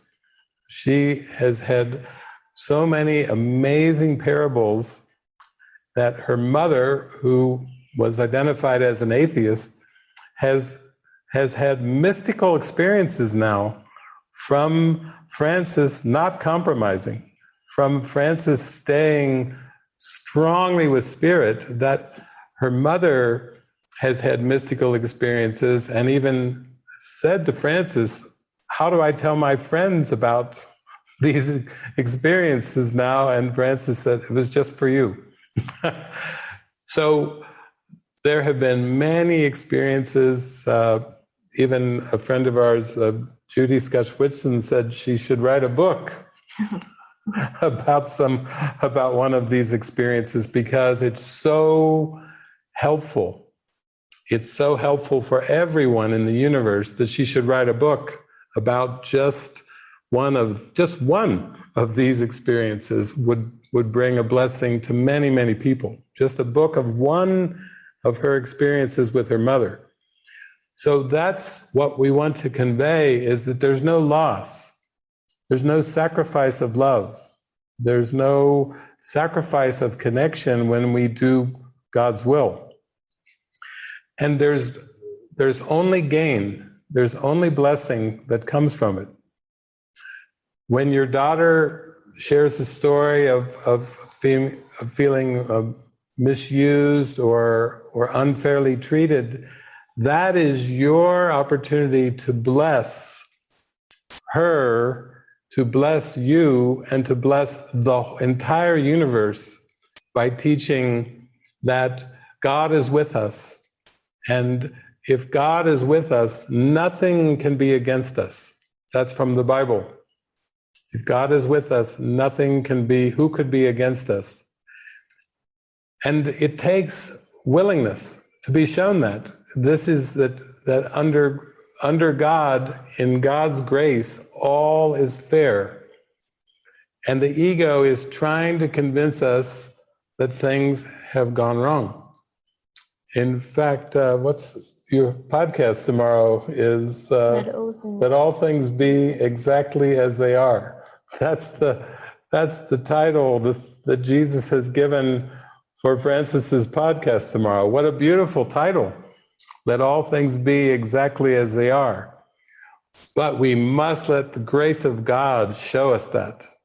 The ego will never show us that lesson, but God will surely deliver us and show us and save our mind through the grace of this love from God. So thank you so much for bringing that question, because it's a very common experience on planet Earth. you are sharing something from your heart, and now the answer can be a blessing to the whole universe. Thank you. Obrigada.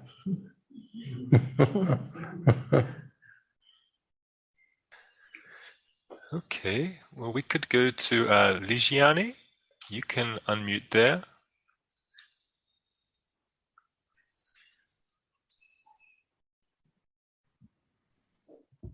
Olá. Hello. Thank you very much for the opportunity. It's always a huge pleasure to be here with you. I have a conflict in my mind that constantly is haunting me, because since I've started, even before A Course in Miracles, my contact with Jesus and the Spirit through the awakening, I felt that in order to be spiritual in that moment, I should stop eating meat. So I think this comes to many people's mind that is following this path, that are following this path. So there is a point in my life that I wanted to become vegan, because this was very spiritual in my mind. And then I came to this world, and then I saw how much conflict and hatred, so the opposite of love, was present in this will of experiencing love. Then I let it go. This was a label. I didn't want it anymore, but I wanted compassion. But this is still in my mind, because after getting into A Course in Miracles, I understand this is a huge projection, but at the same time, there is a conflict. But there is some suffering when I eat parts of an animal. There is some cruelty. And I believe this is the ego's plan so that I feel guilty. So nowadays I don't eat meat. So I don't eat red meat. I still eat fish and seafood, but I feel very guilty about it. And when I talk to other people who are course students, they also have this conflict. So I would like to expose it so that it can bring some light to it, and that I can let this conflict go in my mind. Thank you. Thank you. That's a good question. Yeah. Well, I think there's lots of beliefs and concepts that are tied into the body and eating and suffering that are very important. When I was growing up, I would study the mystics and the yogis and the saints, and like Yogananda would talk about prana, and Jesus would say, I live off of the manna from heaven. And it was as if they were describing that they were living off of light, not the light of this world, but they were living off of a sustaining light, and that they were light beings who lived in light. And now, after maybe 30 some years of working with the Course, I know what they were talking about, because I don't get hungry. So for me, the thought of what to eat is fallen completely. It falls away because there is no sense of what to eat or what not to eat. The appetite goes as well. And the conflict is what I talked about at the very beginning, where I said, you have two things in your mind, time and eternity. And time and eternity will conflict until you learn to allow everything of time to be used to point you to eternity. So, in terms of food and eating, you must come under the alignment of the Spirit, and you must let the Spirit direct all activities of the body. It could be food, it could be speaking, it could be sexuality, it could be vocation, it is everything of this world has to come under the alignment of the direction of the Spirit. The conflict is when the mind does not want to surrender to that alignment. That's the conflict in the mind. And what that is the mind saying, I value something of time more than eternity. And it hurts. Suffering is to value anything of time more than eternity. And it's really that simple. So I had a man one time who came from Sweden over to one of my gatherings in the United States, and he spent some time there really asking these questions like you're asking now. And he said, I'm a vegetarian, and here's what I believe, and here's why, and I could relate to it all because that was me. I can relate to you exactly because I've gone through this internal struggle myself for many years ago. This was a struggle in my mind many years ago. And so when this man came, he listened carefully, and he said, So I just have to trust. And I said, yes, just trust. The Spirit will show you the way to bring your mind in alignment with the light. On his way back to Sweden, he stopped off, I think it was New York City. And before he flew back to Sweden, he was guided by the Spirit to go to a restaurant, like a buffet. And curiously enough, the Spirit guided him to order a piece of pizza. And on this piece of pizza had a sausage. And he called me to tell me about it. And he said he watched as he ordered the piece of pizza and he took it, paid for it, and he took it. And then Jesus said, now pick up the sausage and look at it and smell it and taste it. And Jesus took him through a 10-minute process with this piece of sausage in the airport in New York City as a forgiveness exercise.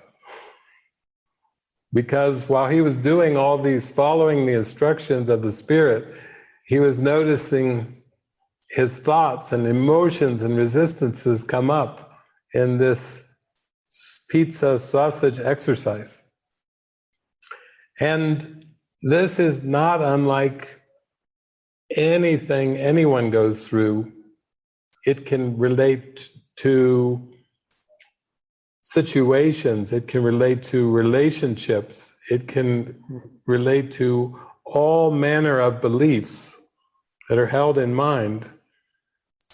But every experience is one of letting go of a belief about time. So your belief about animals, all beliefs around suffering, and all beliefs around ethics and morality even, the entire systems of ethics and morality are all based on linear time, which was invented by the ego to block us from experience of eternity. And I know Frances had experiences before she came to A Course in Miracles, probably like myself and like you. You had experiences around food and beliefs around energy, all kinds of things. Health. That was a big one. Health and how to eat healthy so that you nurture the body. That was like a big belief of wanting to have energy, wanting to have health through food. But whatever the belief I had at the time, I was so into it. I gave my whole mind into that direction, to want to devote myself into that direction of being healthy and vegetarian, vegan, and all that, until when I was practicing the Course, I felt some sense of unintegrity inside, because there was two goals in my mind. One was to be healthy, whatever goal I have around the things I put in my mouth. There is a belief around that was held very firmly. And there was a desire to say it's all mind, it's all mind. Forgiveness offers everything I want. And I feel I was practicing two things at the time. There was a underlying unintegrity in my own mind that reached the point I feel I am being not integrous to myself, and I can only give my mind to one thing and give it fully, and I have to make a choice at the time. So I feel I'm gonna give a chance to Jesus to convince me that everything in the end can be answered by forgiveness. all my fear around the body, all the witness around sickness, absolutely everything, all the guilt can eventually be healed through forgiveness. That was what, like my moment of choice, so to speak, for myself. That's where I started to really join David. I watched a lot of David's videos earlier as well around this topic, food, and really see the oneness of every symbol. They are not living or dead animals or fish or plant. They're not living or dead, but they are all symbols that can be used. So that was the beginning, I think, for me to start to really give myself over, even diets, to be guided. And for me, I have to say, over the years, I can't tell you how many times the diet seemed to change. It's like every few years it becomes a different set of symbols, because everything I would hold on to as if it produced some results in any way, the next thing Jesus is loosening it up. Nothing is coming from external. Like, it's one lesson that was kept showing me over and over again with every symbol, including food. So. Yeah. And recently, I think it might have been on Ken's show, Get Real show, our friend Luce, who's actually, I see Luce, you're here with us now. Luce is over in Puerto Vallarta. But Luce raised the question because she's been through many experiences with her body and extreme experiences and conditions. And she was just sharing this past week that she is going through an experience where she no longer feels a calling to eat. And her body has become more thin, and she's dealing with the conflict in her mind of what she feels as an experience, which she has no desire to eat. The desire to eat is gone. And this thing in her mind, this ego is saying, yes, well, if you do not eat, you will die. So it's not so much about eating meat or fish or vegetables or rice. It's just this experience that when she's tried to eat, she feels terrible.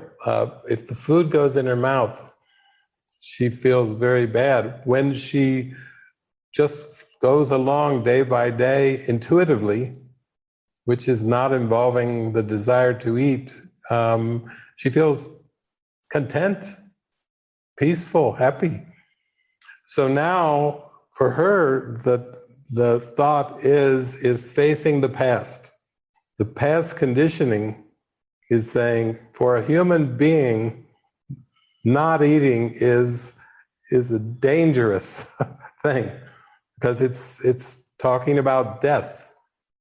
And yet, the mystics and the saints, and I now am experiencing this directly, I'm seeing very clearly that all appetites are based in lack. All appetites and the desire for anything of this world has a basis in the ego. And when you devote your mind to miracles, and when you align with the source, gradually, for most people, gradually, these desires and these appetites fade away. And they are overtaken by joy. Joy overtakes lack. Because joy is from eternity, and lack is from time. And these two experiences are both in our mind, Jesus is telling us, but when you give everything over to the voice of eternity, the voice that speaks for God, it takes your mind to an expansive state of abundance in the light. That's the best way I can describe it. It's just a very abundant, joyful experience. So again, I'm so glad that you're raising this, because what you're raising is very common for many Course in Miracles students.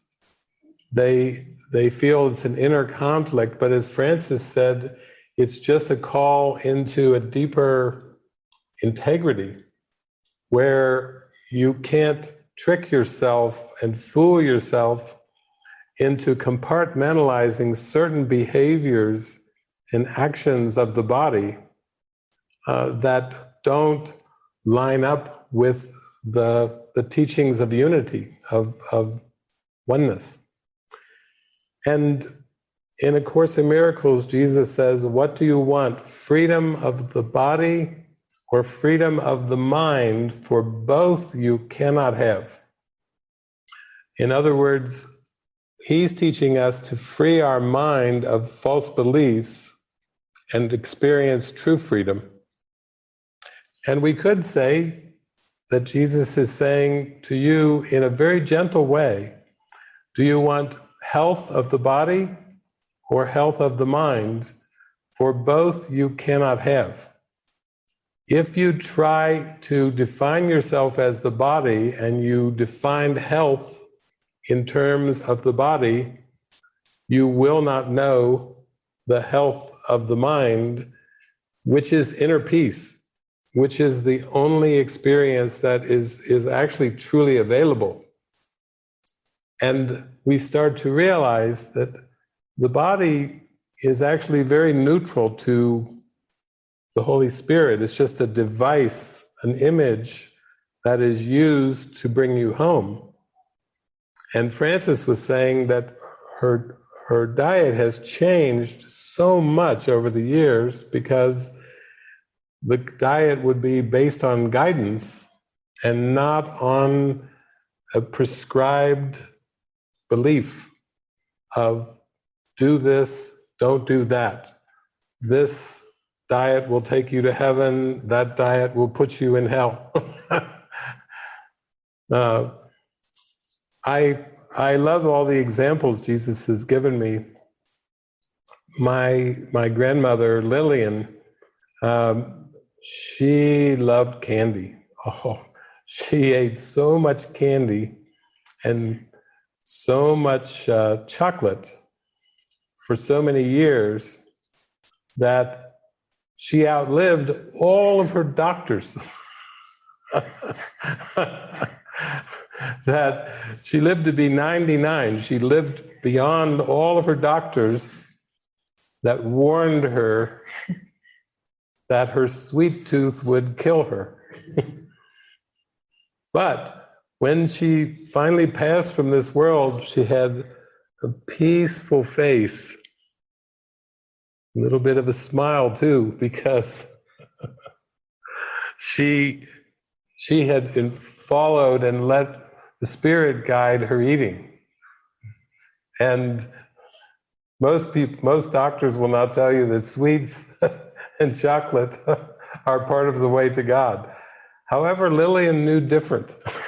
She outlived all of the naysayers that tried to prove her wrong. So that just shows that it's all in the mind. She was definitely not.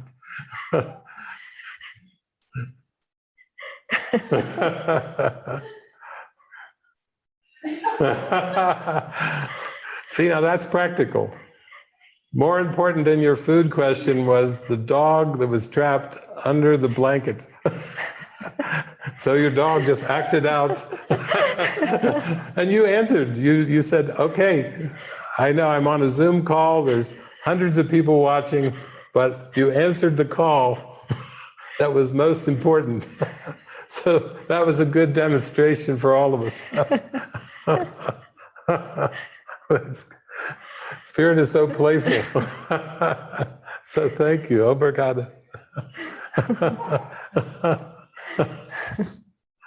Oh, sweet.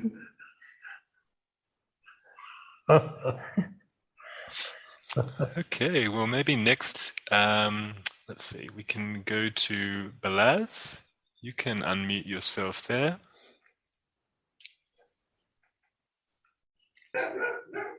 Hello, David. Hello, Francis. Hi. Hello. Hi, everyone. Yeah. So firstly, thank you for the chance for being here. It's so nice. I've got a question regarding private thoughts. Maybe my definition is not correct, but in my understanding, private thoughts are temptations in a divided mind. And we all have a divided mind, so therefore we all have private thoughts. And not in the course, but I read it somewhere related to the course that slowly but surely, after years of practice, the private thoughts can disappear from the mind. And I'm asking you whether this is true, whether this is true or not, because if I think of Jesus, then he must had also have private thoughts, at least for those 40 days in the desert.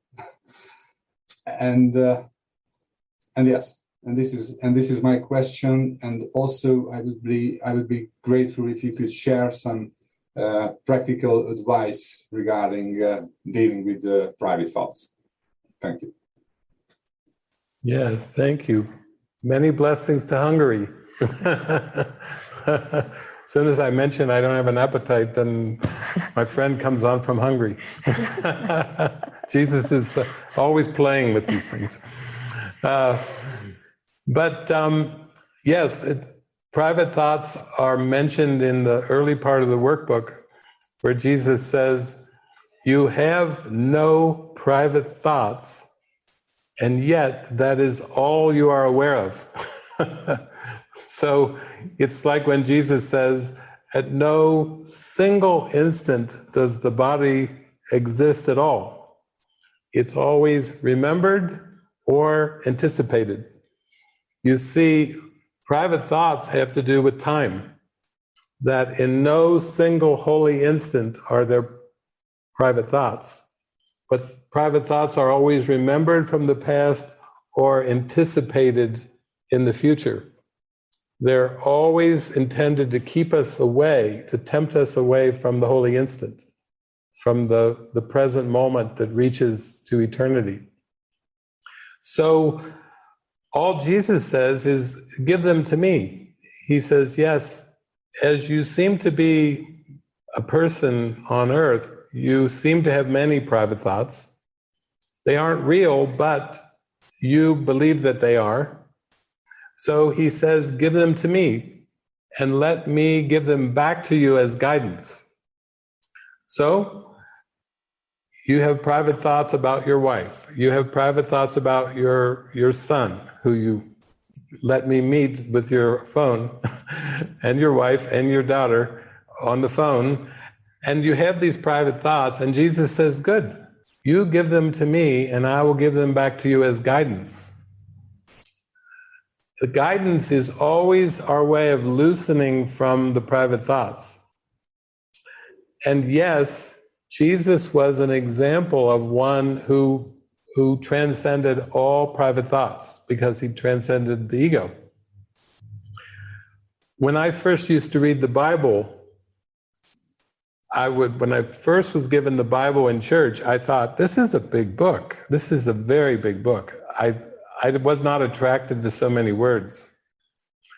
And then I was told I had to go to Bible class, and I thought, oh no, that's trouble. And then I started to like there was some, at the end of the book, there was red letters. I liked the red letters, because every time I was reading the red letters that were coming from Jesus, and the red words, it felt like he was speaking to the whole universe, like it wasn't a man speaking. Before Abraham was, I am. It was all in red. And I thought, that's not a man. That can't be a man speaking words like that. And then I know with Francis, when you read the section on Jesus in the Urantia book, you had the same feeling that this was no man speaking, that this was the universal spirit speaking to not just Earth, but to every galaxy and every planet throughout all the universe. It was a universal experience, and that's an example of the state of mind that does not have private thoughts. That's also a state of mind that is so pristine and still that it doesn't have any ego preferences or ego concern for outcomes in the world. It doesn't have any worldly goals. It's the I am presence. And that is the goal of the Course, is peace. He says that the goal of this Course is not knowledge, because that's heaven, but the goal is peace. And that peace comes from the guidance of giving all your private thoughts over to the Holy Spirit and Jesus and saying, now you give them back to me every day as guidance. And that's what you're doing. That's actually your practice with the Course in Miracles. So Jesus is saying, I don't expect you to be without temptation in this world. He's saying that's the standard for this world, is temptation.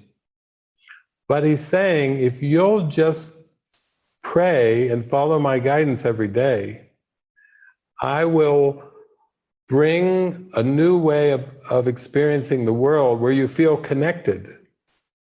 And that is your prayer. You want to be connected to your wife, to your daughter, to your son, to your co-workers, to your community, and really to everyone. That is your prayer.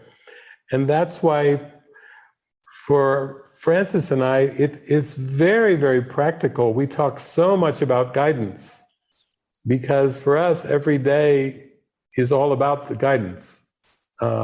We wake up, we just don't know what's coming.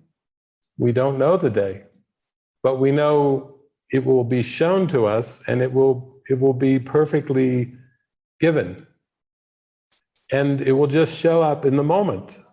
We don't have to anticipate the future because that's more private thoughts. If we keep concerned about what our future holds or concerned about what our past seem to be, that's the range of private thoughts. So this is Valis, this is very practical. This is the kind of question that we love because we always keep talking about guidance.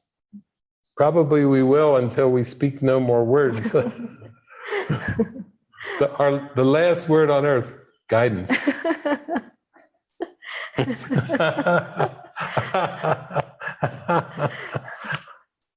So thank you.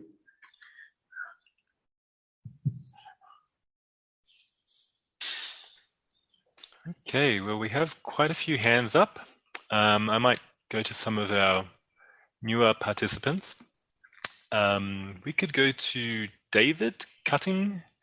You could unmute there. Hello. Hi. Hi, Francis. Hi, David. Hi. Hi. Hi. Thank you for having this free event. And on my day off, that was so considerate. Okay, so wonderful. I had a question for you about, just some advice and guidance with letting go, where, I have situations, circumstances come up through the day.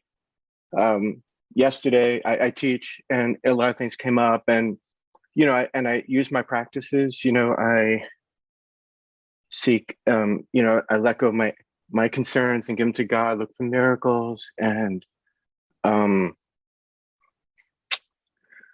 go back to forgiveness and knowing I don't, what I'm seeing is not really real, and I'm doing all these things, and, and even seeing results, as I'm doing these things.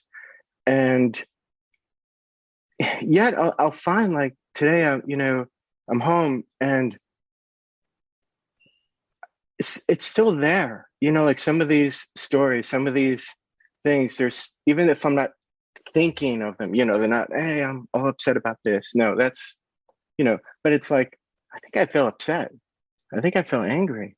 And it's like there's still these, and I'm like, and I'm practicing, and yet there's not really this feeling of letting go yet. There's this, and I'm like, how do I get to that? How do I really let go?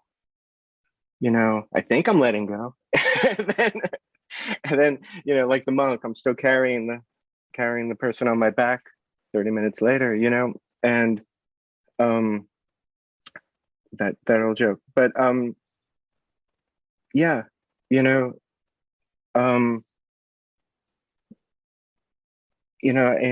I go to guidance, and I really feel like that the not letting go then blocks my joy. So there's like that, even when I'm getting guidance and getting answers, and I'm seeing and experiencing miracles, and and I'm turning to all of these things, there's still that deep whispering, maybe, of the ego, that thought system, that dark lens, that cloud that just seems to, that didn't go away, and I thought I let it go, but I guess I didn't, and it's, that sort of thing. And we would really love any advice or guidance on that. Thank you. Thank you, David. Nice to see you again. Yeah, it's interesting for me how Jesus, there it is. That's funny. I was just going to talk about a coffee cup, and you brought it up. That what Jesus says is the past is gone, and only its loveliness has been saved for you. And another part, he says, I've preserved a purified form of the past for you. So he's basically saying that those things that still are there in your awareness, that are little niggling things that are still blocking the joy, little bits and particles, we'll say, residue. There's still a residue from the past that is keeping you from pure joy.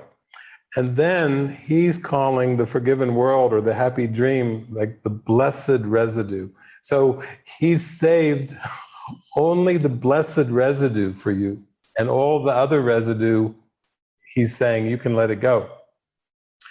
But I think you do have to, that's what I had to do, is I had to really take an honest look at my investment and my attraction to the residue.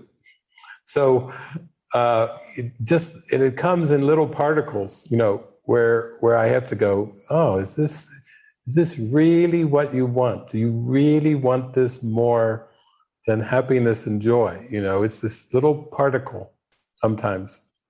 And the coffee cup thing that you just raised reminds me, because I don't really have an appetite, but I do have a cup of coffee.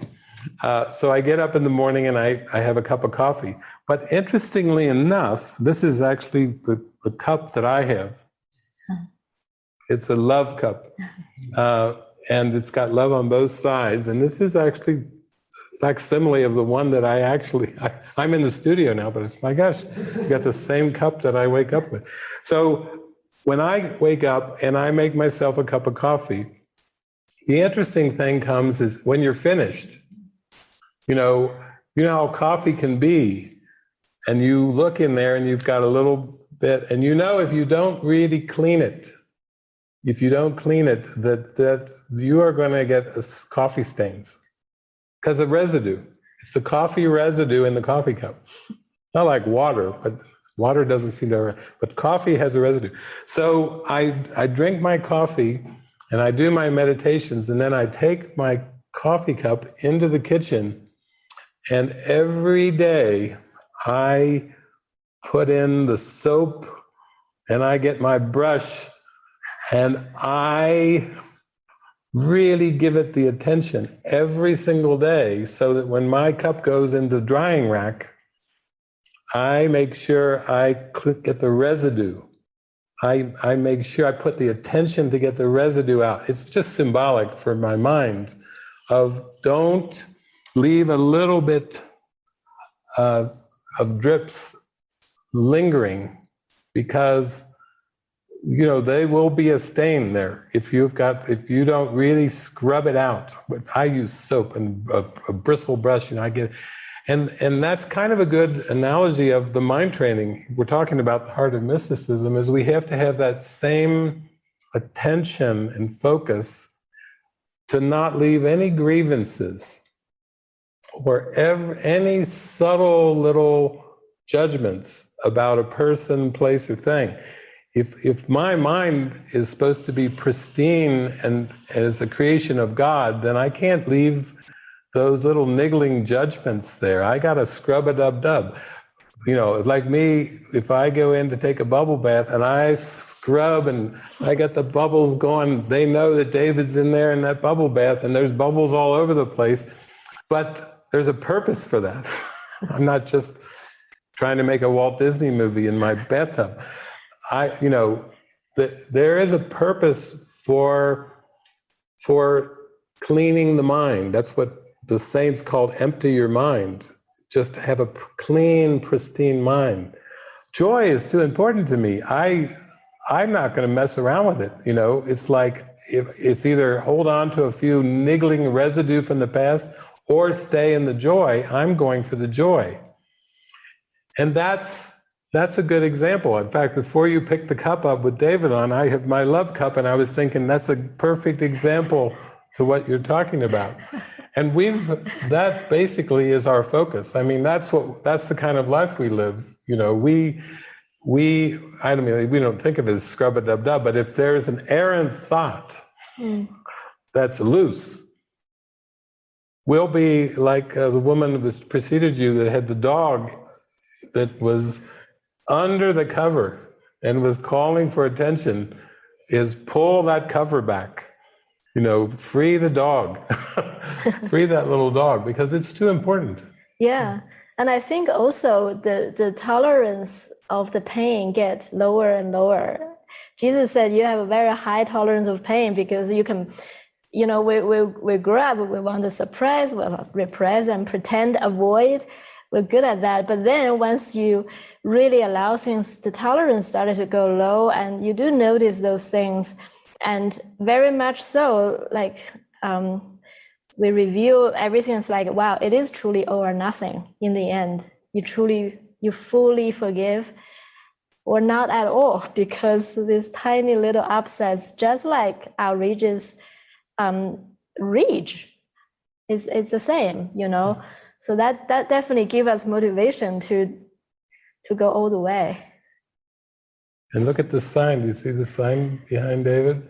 Every good and perfect gift comes from above. There it is. Your answer is right there, right over your shoulder, your left shoulder. That's the grace of God raining down on our mind. Every good and perfect gift comes from above. Beautiful. So thank you, David. It's so wonderful to see you again. Thank you. Beautiful.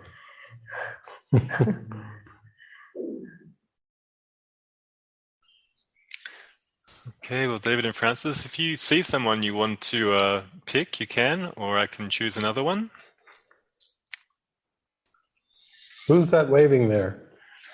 Who's that blue shirt waving? He's eager. I think he should come on. Yes. It might have been Mikkel, was it? Yeah. Okay. Go ahead. Yeah.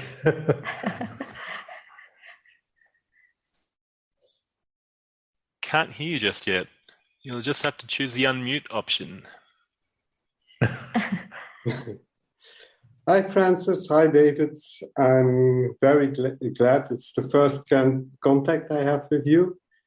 First, I want to thank you very much for all your help already, what I had by YouTube. And okay, I have here. Wait. Okay. My question is also about the timeline and everything. I didn't have a question, but today I'm not busy that long. Today I'm at last 309, and it says like more lessons. I see them as affirmations. Is it right? I use them as affirmations. Now I learned about affirmations by Louisa Hay and others. Yeah, and they say you have to put the affirmation always in the now, yeah, not in the future. And here it says, I have to translate it because I speak Dutch. I shall today not be afraid to go inside. Yeah. Why not? I am today not afraid to go. Because it gives me, my ego, it jumps on it, and it gives it an opportunity to make it difficult. I don't know, I have to explain. So why we put it there on the timeline and now not in the now? I don't understand. That's my question. Well, Jesus is practical. When he gives you an instruction for today, I'll translate today into now, because that's what he's really meaning.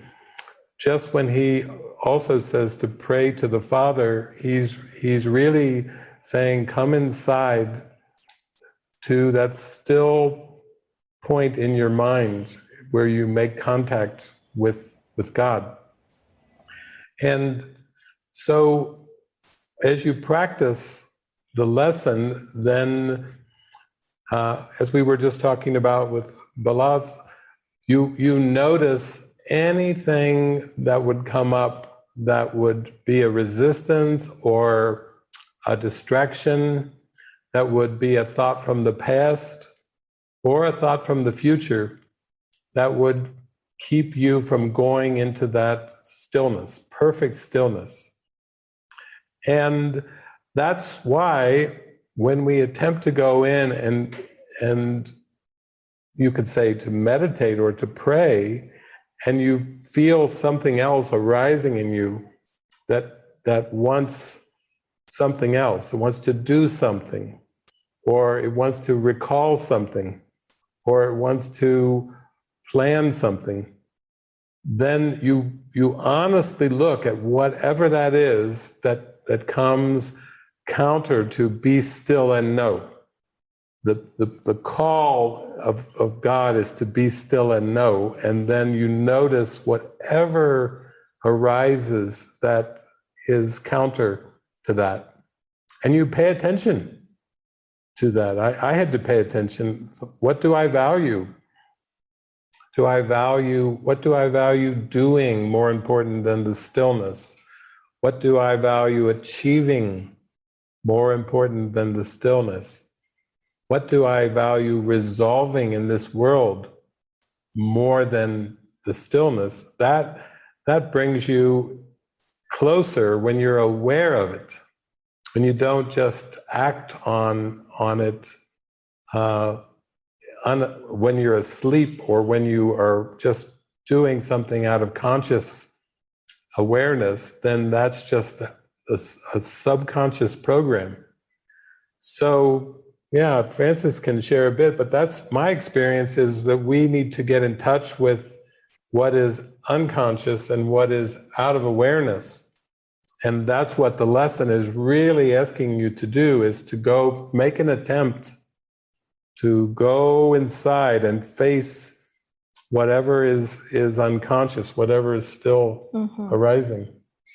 Yeah, actually this morning when David and I were driving over here, David, you said, really the time can be used to learn, to unlearn time. That's what Jesus is teaching us. So it's not that there is a problem that we believe in time, we believe in today, we believe in schedules, but the task is really just to use everything that we still believe and then let it be given to the most important thing and let Jesus use it to teach us. So really, even the workbook lesson every single day is a reuse of time, repurpose of time to me. Every day, because I could have a lot of priorities, and the mind can give them priorities. And Jesus is saying, if you can give priorities to, every single hour, just remember me for 5 minutes. That is a reuse of time for this higher purpose. So that is truly what a workbook lesson is teaching us, is just to give the mind, give the time to remember God first and foremost. And that is the fear. There's a tremendous fear in mind about that. And even I think today's lesson, Jesus even said that, be careful, like I know you probably can't do it every single hour to remember the lesson, but be careful, some of those tasks are a deliberate resistance to remember. Camouflage, you use camouflage. Exactly. So to me, I would be thinking, really there is so many busy doings in the day, and here he is saying, I'm calling you to devote this time to be with me every single hour, or whatever the instruction is. And this is a purification of the willingness, that we can really start to really give the priority over to the instruction and to the use of time that way. And then we see that anything that we prioritize over that, it is actually a fear of going to that direction. The fear takes so many distractive forms that it doesn't show up as fear necessarily. It just shows up as other priorities. But I think that is what you're asking as well, why all these ritual practices, and what is that for, is really just for training of the mind to reprioritize the use of time, the use of all the symbols in this life. So yeah, and he does tell us that time is in the hands of the miracle worker. So what does he mean by that? For me, this moment is so charged with joy that everything of time can be just used for this moment. Like it is, like with you now, I feel the Spirit is pulling on the whole of time and space just for this moment of transmission. And for example, on Saturdays, I do a movie workshop, and I'm always so excited, whether I've shown the movie or seen the movie 60 times, I would show up on Saturday as if it's the first time with the movie. Give me Matrix. Okay, I'm excited, as if I've never seen Matrix before. And I've had students over the years that say, people say, have you seen this movie? And they say, yeah, I saw it BC, before the course, and AC is after the course. And then now they're talking about BD and AD, before David and after David, because they sometimes see the same movie with me, but it's always brand new. We never know what the Spirit's going to comment, going to say. It's always like brand new in the moment. So for me, when I show up on Saturday morning, it's the first time. It's me showing a movie for the very first time, because there's only the first time. I don't bring a past reference into the moment. People have known me. Sometimes they say, "Oh, David, you must have seen that movie 40, 60 times. How can you be so excited with something that you've seen 60 times? But I don't bring the past. To me, this moment is for the moment of illumination. It's to bring a gift. It's to extend a blessing. And the only way I can do that is to not have any past reference. And I don't even think about it during the week. I don't think about the movie or what I'll show. I know prayer, it's given to me through prayer, so I don't need to think about it in the time sense. And it works with relationships too. That's how relationships stay vibrant and alive, is because they don't have a past or a future. You know, I tell people, if you really are in love with somebody, you'll tell them we have no future together, because it's the truth. You know, it contradicts the human experience like completely, but it's actually true. If I'm really in that state of mind where I know we have no past together and no future together, then it's fresh, it's clean, it's crystal clear. There's no grievances.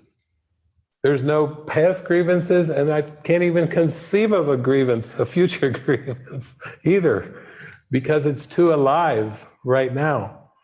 So thank you. That's a perfect opportunity to practice the lesson where you just really bring it back to really being open to be inward with that connection to spirit, and putting that as your top priority above anything else.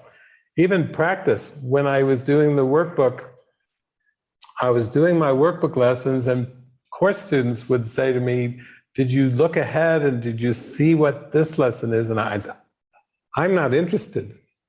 I'm expecting to wake up today, right now with this lesson. I am not interested in future Course in Miracles. Don't even tell me what it is. I don't want to know. I don't want to know. Because that's the attitude that you have to wake up. You have to be like swallowed up by the present moment, you know, is Jonah and the whale. The whale is the Holy Spirit, and I want to get swallowed by the Holy Spirit. I'm hoping to be swallowed, you know. I'm going to live happily inside that belly too. Thank you. Oh, sweet.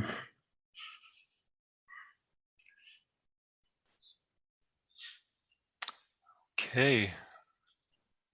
Well, maybe we could go to Marcia next. You can unmute there.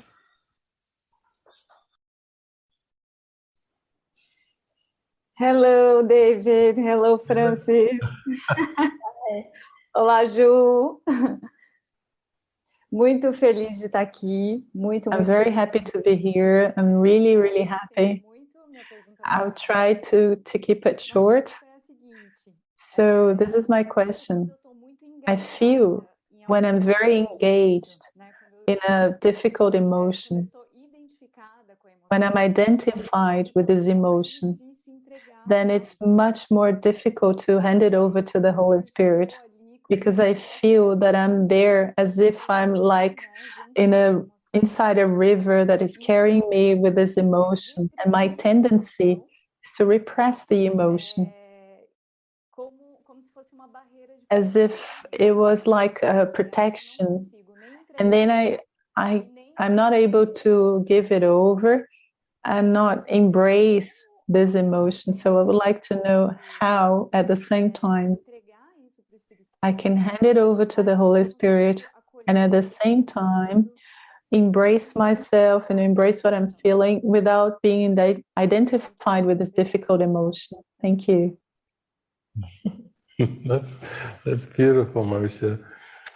Yeah, I think it's turning things right side up, where the ego wants us to find security and safety and peace in our person and our surroundings. So we say, I want a peaceful home. and I want a peaceful environment. And if I'm going to have a partner, I better have a peaceful partner. I am not going to deal with a conflicting partner. And the safety and the security and the peace are only coming from our function of forgiveness.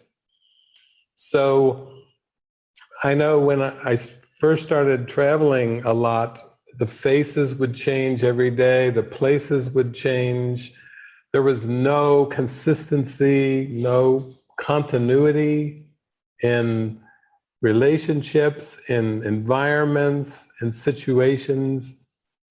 That's why Jesus took me traveling for like 5 years, because he said, you have associated your peace with things and situations, and your mind is upside down. He said, no wonder you feel stuck. You invested your peace into things and people.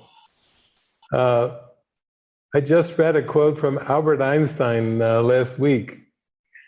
And Albert Einstein said, if you want to be happy, don't look for it in people or in situations.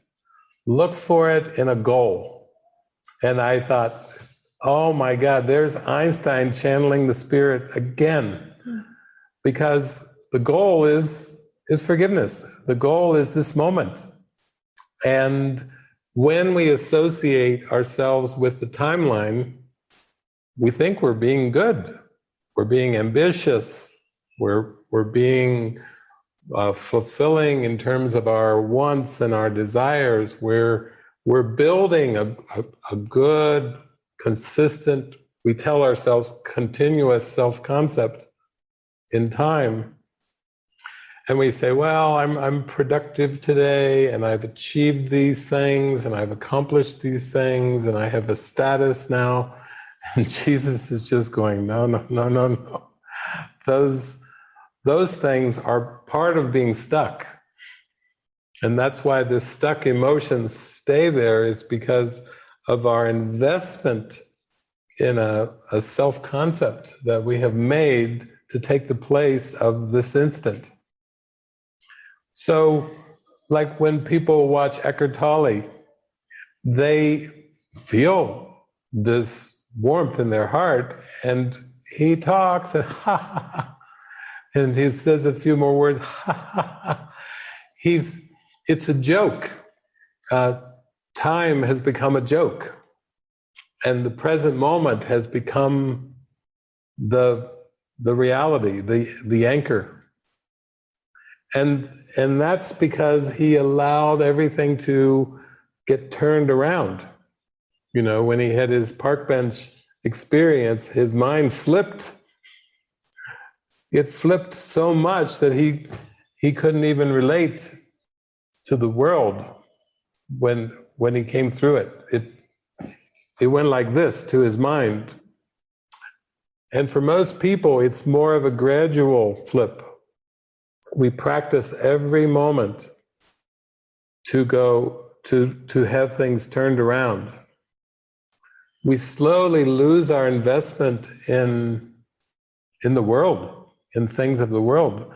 The things that were once important suddenly are not. And we become very content with the stillness. Suddenly our mind it feels natural to be still. And the only words that come are inspired words, you know, that feel like it's a blessing coming, and grace coming through us. So I'm glad you're raising that, because that is really what we've dealt with in our lives. We went from feeling like we were adapted and adjusted, like well-adjusted human beings, to being clueless for God. Like, show me with everything, show me the way, make it clear. Very much like a child, you know, much like a child, like, show me the way. We stick our hands up, show me the way, lead me. Yeah.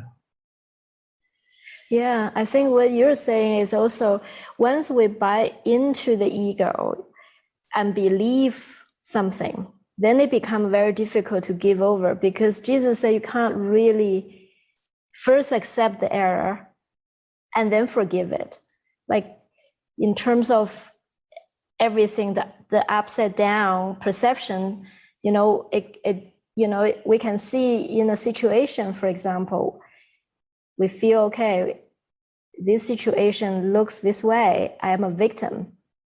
And then from that place, it feels very difficult to surrender and to really find peace, because there is something that is already accepted as an error. So really in this path, we start from the, what do you call it? From the bottom up. You start with very specifics, everyday situations, and yet it is all loosening to say, what if I am wrong? Or from the very beginning, even the way I look at the situation.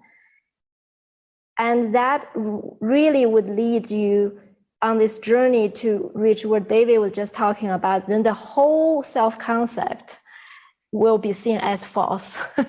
You can't accept this and then find peace within it, But this is like a journey, like you're saying, start from the situation. You already see the impossibility, just accept the ego's interpretation, how hard from that point to then forgive it. But this is why we want to give it from the beginning to the spirit. Yeah. Yeah. Yeah. And as an example, Jesus teaches without judgment, all things are equally acceptable. All things. So when you watch the news, without judgment, all things are equally acceptable. And at first it starts as just kind of an idea, and then it starts to come closer into your experience, where you start to feel, oh, wow. It's like a whole new way of looking at the world. Like a few years ago, we were over at a studio of ours called QDS, and I said, I'm going to show a really deep movie. This is so powerful. It was Mr. Nobody. Mm-hmm. And so I was showing the movie, and we were doing an online retreat, and it was so exciting, and I was so into the moment.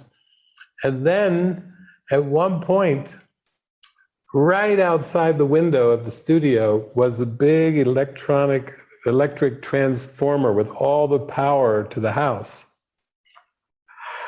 And in the middle of the movie, I looked out, and boom, the transformer exploded. Sparks were flying. The camera went off. The lights went off.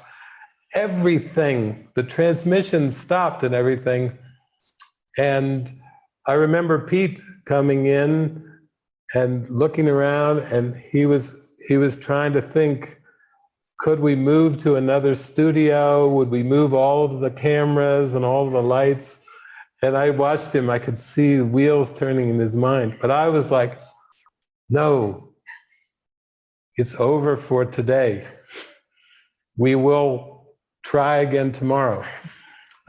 It didn't bother me at all that in the middle of this great movie that the power had exploded and the whole thing was shut down, because I was invested in the moment. I was like a kid, and I was watching. I could see it out the window. I could see the transformer exploding. I could see all the lights going off. It was fun. It was exciting to me. And I knew all the people on the broadcast would show up the next day, and we would continue on with Mr. Nobody. But I told Pete, no, it's over. Don't even think of it. We'll wait. And they fixed the transformer, and we continued the next day. And I had the same glee and happiness to pick right up where I was, because I don't see the continuity. I don't look for continuity in time. Imagine how much fun the relationships are when you're not looking with expectations. How long will the relationship last? Will we stay together? Will we break up? Will we be in harmony or will we be in conflict? Human relationships are wild. It's like a crazy journey where you feel like you're in hell. Like, I'm not going to do this again. Oh, I'll try again.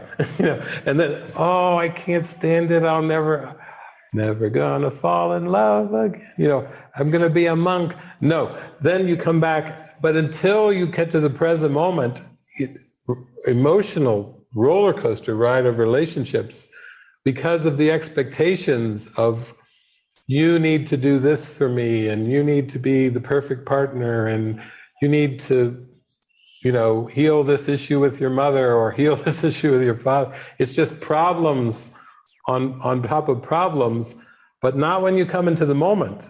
Then it's all solved. Then you don't mind.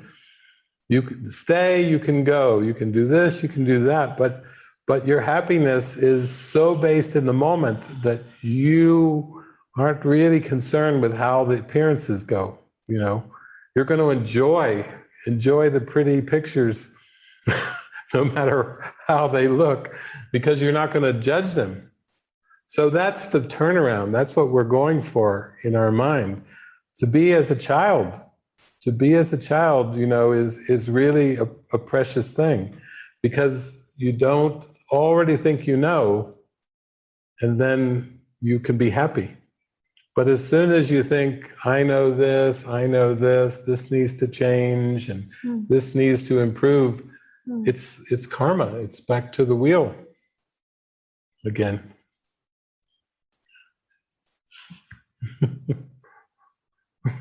Thank you. Obrigada.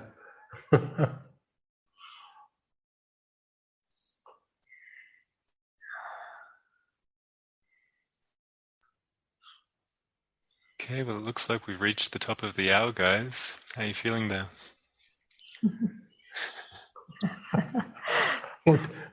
It always goes so quick. Yeah. You seeing anybody on there? I see. Oh, we got the hands up. I see. Who's that? Jiska. Yeah, Jiska. Is that Jiska and Soren? Well, maybe we should hear what they've got to say. No, I think that's No? Mika and Amanda. Mika and Amanda. Okay, there, those two. That's who's waving. It looked like from a distance. That's all right. Okay. Hi, David. It's Frances. Hola. Wow. Wow, es increíble. It's incredible. Wow. Wow.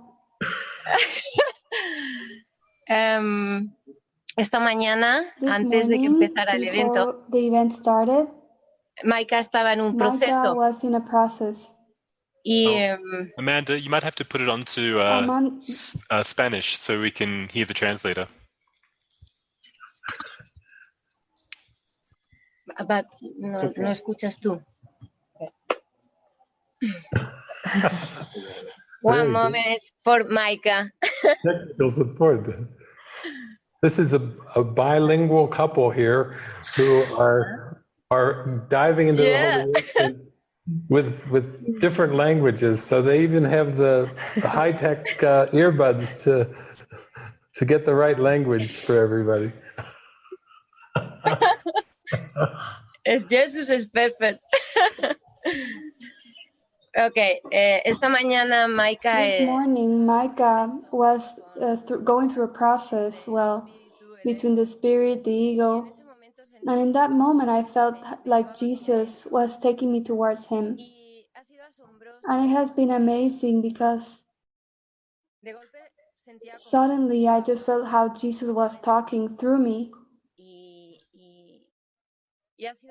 And it's so beautiful to see the process, because it's been the same words that I have heard you, Francis, say and David say at the start of the session. And for me, it's amazing. It's amazing to feel how everything is perfect, how everything is just a confirmations all the time. When I listened Rosanna sharing, I felt that I was going to explode. There was something within me that I couldn't stay inside of my body. I literally wanted to explode. Literally. I wanted to explode and expand everything that I am and just vanish in that instant, because I was able to understand very well her situation, you know, David, all that has been happening with my daughters. And for me, having gone to Spain the past 3 weeks, going back home, it's been miracles after miracles. That's what I was telling you yesterday when we were eating.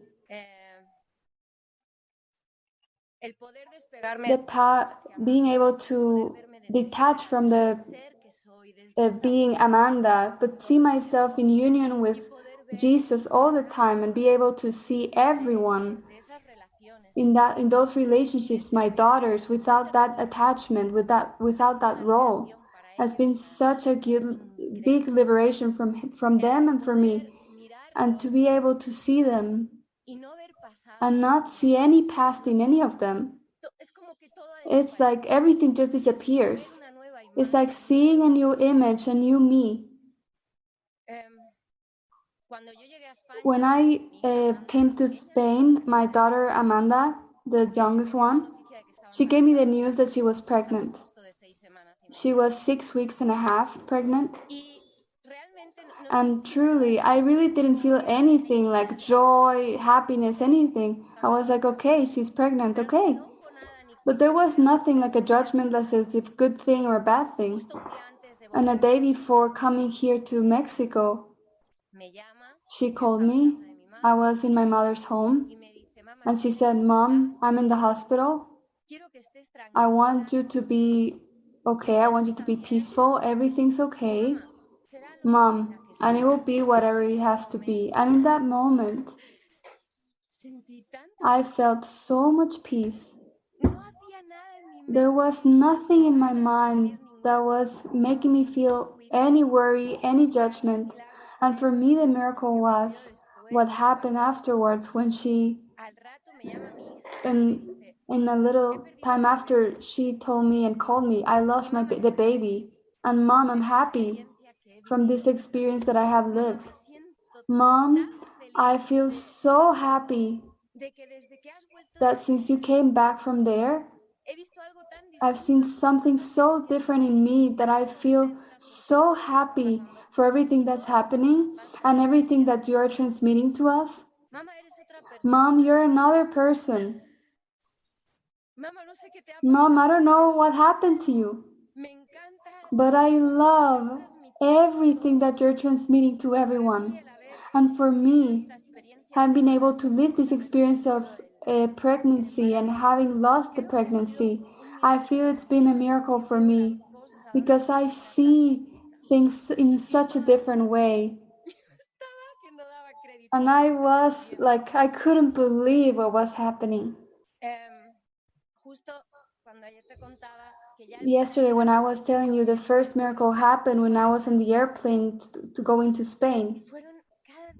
And it was like every day, David, every day. I was telling you, David, I don't know what was happening in me, but I could feel so much identification with the character, really. I could see everything like that play, like that movie, without judging it, without wanting to change it, just observing. And in the end, it was like be able to see love in each situation. It was seeing my mother, and she was still the same. But I love you so much that I cannot hold it inside of me. And it was laughter and laughter all the time. It was amazing. When we saw each other with Esther and Kim, something took me outside to just go with him alone. And again, it was that feeling, I'm gonna explode. Because Jesus was talking through me all the time, but it was for me. It was all for me. It was amazing what I was living. and what I'm living every day, every moment. It's like it's something magical, it's incredible. And the most amazing thing was when on that one night, when I was home with my mother, I could feel even more intensely that union with Jesus. I could feel all the time his presence. Era poder. It was impossible not to be all the time praying. I feel like my life is constant prayer. I cannot be unattached to that communication with him. And it was beautiful and amazing when I was able to feel Jesus telling me, you and I are one. There is no differences between you and me. We are both that character that we're living, and truly that union with the Father, with God. Because for me, the symbolic word is the Father. And I don't know what happened in that moment. I was explaining Baba yesterday the best that I could. And I was telling her, I feel such a different love.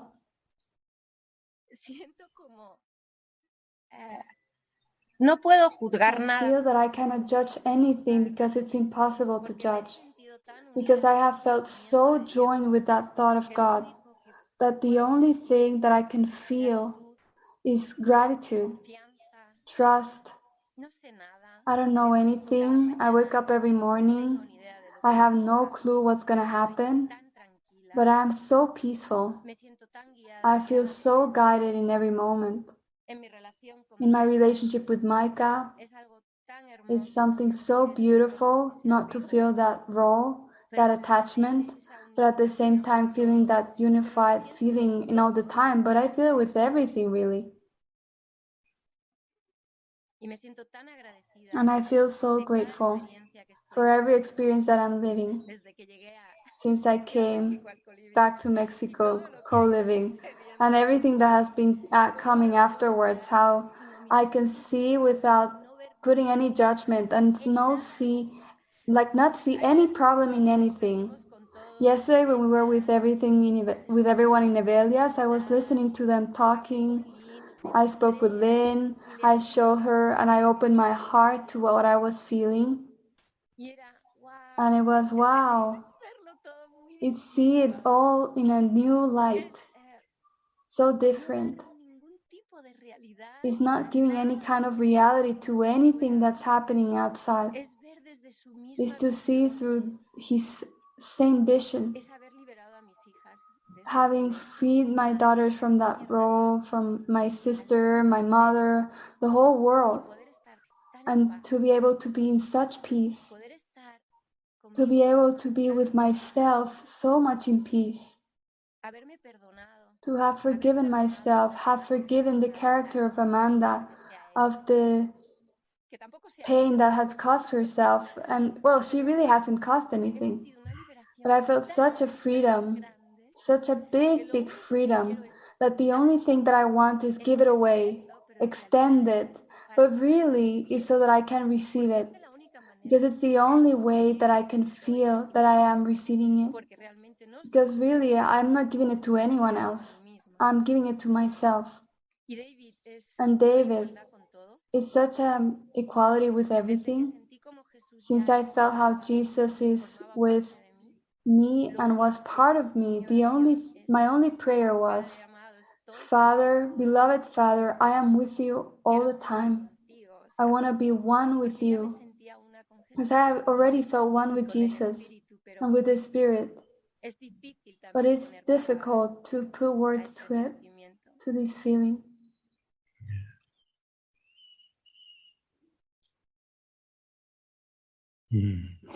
It's like a fountain. You're like a fountain of water that's just... We have to switch the technology.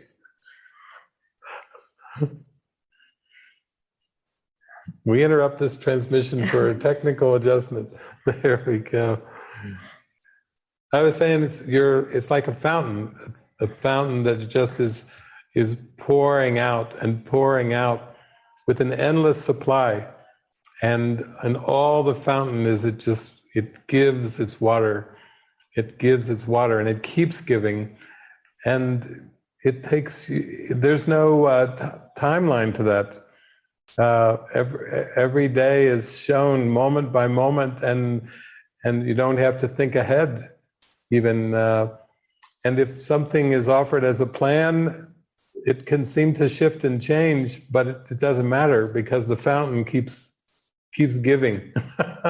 It keeps radiating. So thank you for witnessing to this with everyone, because Amanda, she's so beautiful, all the steps you've followed in such faith, taking one step that Jesus gave you, and then another, and then another, and another, and it continues. And it's just a huge gift, because you don't see problems. That is no small gift, to see a world without problems. That is the greatest gift you could offer, because that is connection to God. God doesn't see problems. The ego tries to throw something in there, but God, Spirit doesn't see problems. So thank you. And thank you for you and Micah both to be so transparent, for everyone, because everyone needs hope. Everybody wants to experience a relationship that has spaciousness and welcoming and healing and openness. And, everyone talks about soulmates and all these different things, but it's even simpler than soulmates is the present moment. The soul doesn't get any happier than in this moment. And so it's beautiful. So thank you. Oh, precious.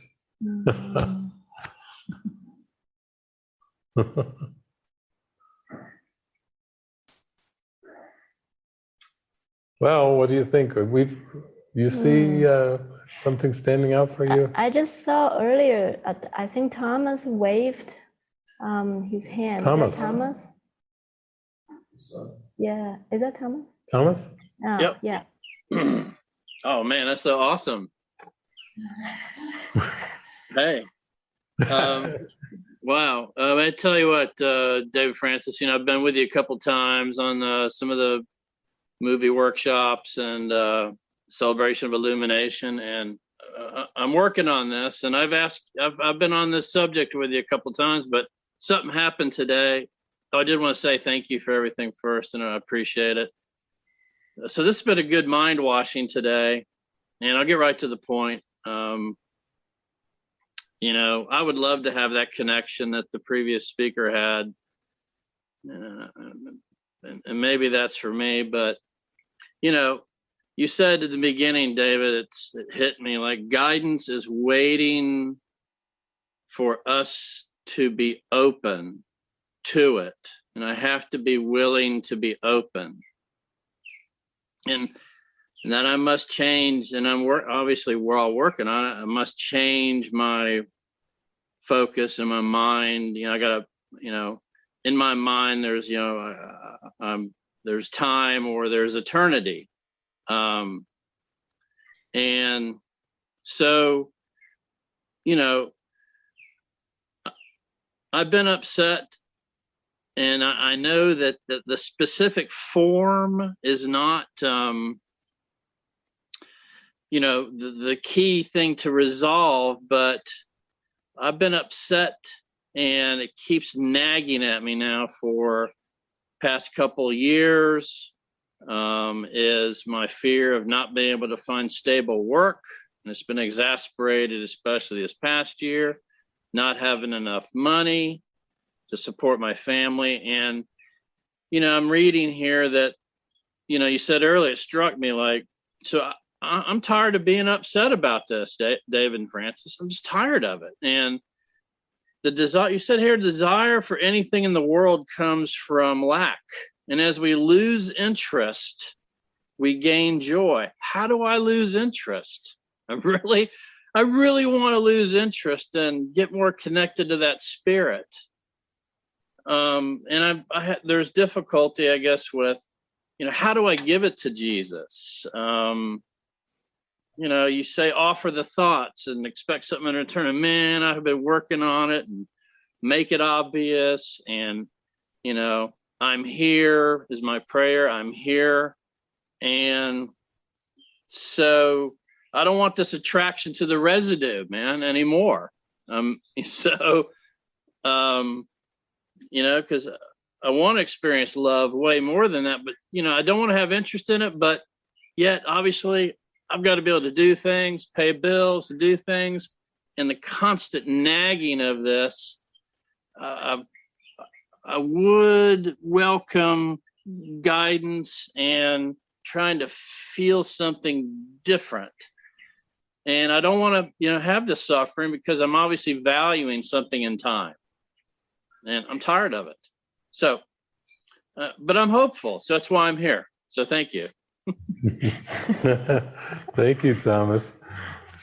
So, it's like when we look at our world and our circumstances, and we have that part in our mind that goes, wow, I wish I had steady work. I wish I had enough money to provide for my family. And we can tick off, we'll say 4 or 5 boxes like, wow, if I could tick those 5 right there, then I'd be a lot more peaceful.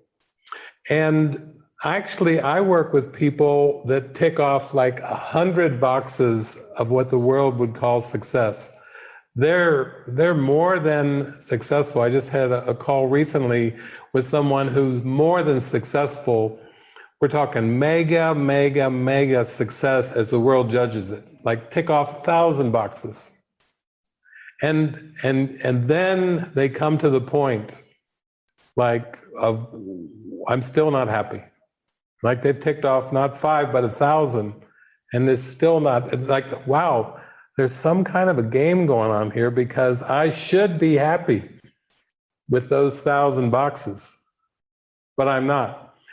And that's when they start to realize that they have a responsibility to be happy. And then they start to feel like a calling, like a connection with this forgiveness thing that Jesus is talking about. They go, wow, I've got no right to be unhappy because I've ticked off 1,000 boxes here, but I must have not been looking in the right place if I'm still unhappy with those 1,000 boxes. Because the ego is always going to tell you, just tick off a few more boxes. Like, it's telling you, hang in there, tick off those extra 5 or 10, and it's always got something else for us to check off to be happy. So recently, our friend Juliana came and brought us a film here of a monk who basically, as he grew up, he really felt to be a monk. His father was. He's a Rinpoche. He's in a deep tradition, and he's not just a monk. He's a very successful monk. He's started monasteries around the world. He's loved and adored by his monastery and other monasteries, and he's a successful monk. He's written books. He speaks about the Dharma and spiritual awakening all over the world. He was like a super, super successful monk. We'll say 100 boxes. He easily checked off 100 boxes.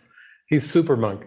And then he gets this feeling that he has to just walk away from it all, like literally sneak out of the monastery, like get past his bodyguard and then get to the gate with the backpack on and throw the backpack over and then get out there with no one attending to him, no one providing for him, no one looking after him. I mean, because he was super monk, he had all the adoration, that I talked about with Jesus, where they, put him way up on a high pedestal.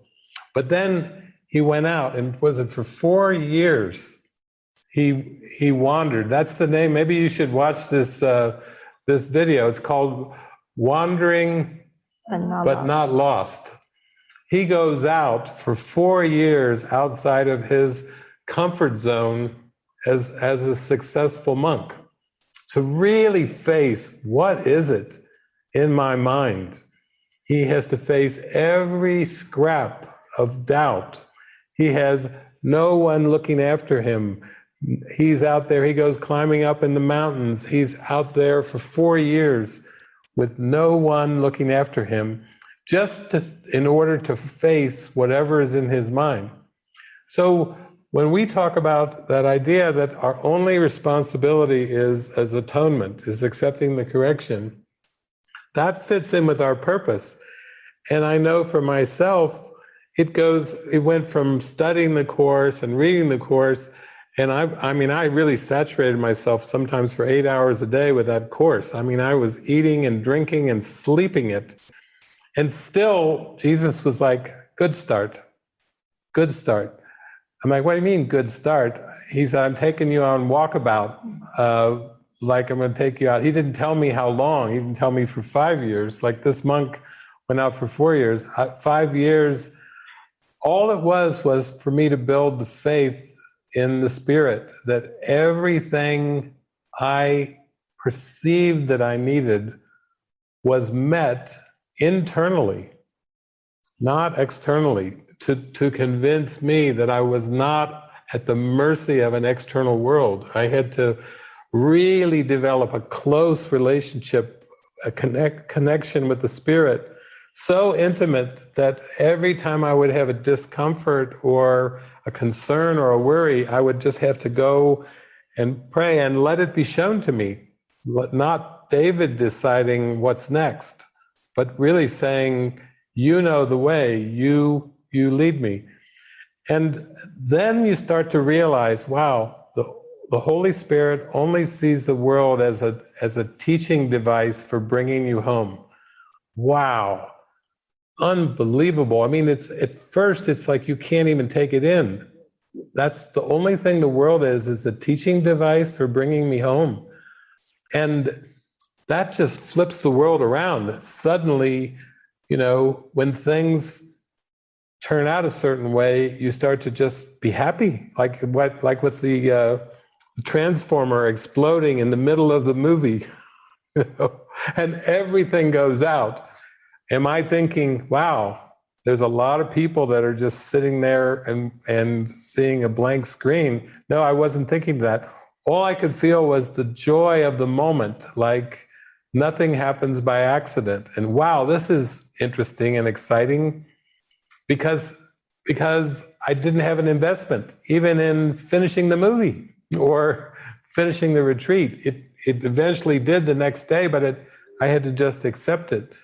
So we're with you in that. That's part of how we inspire and energize each other, is the way we practice and live it demonstrates that it can be done.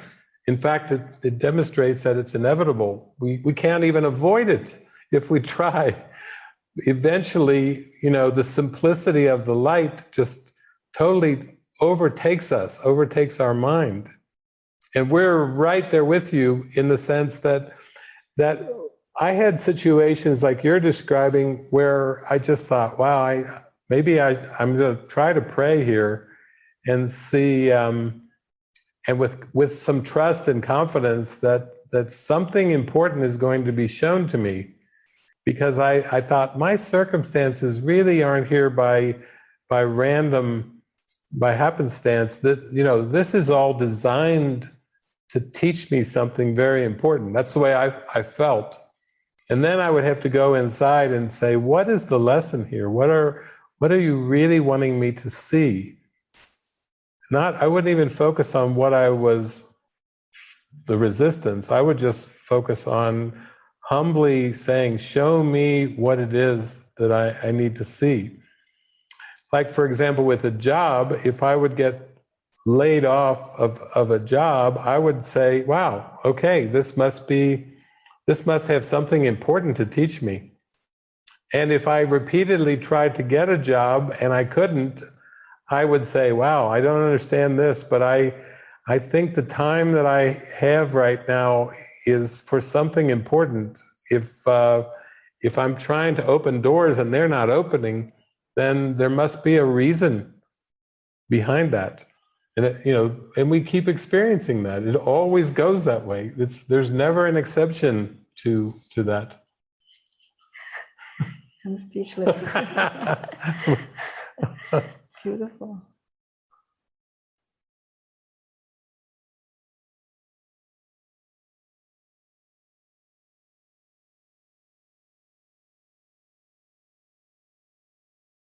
Are we good, or do you have anything more to share? Oh, thank you so much. I mean, that made, that made sense. And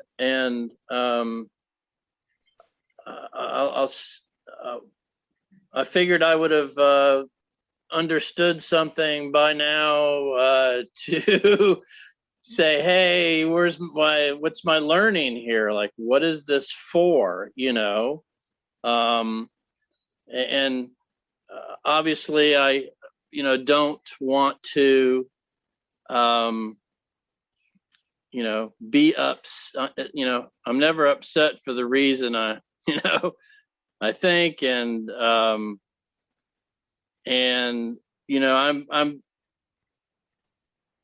I guess,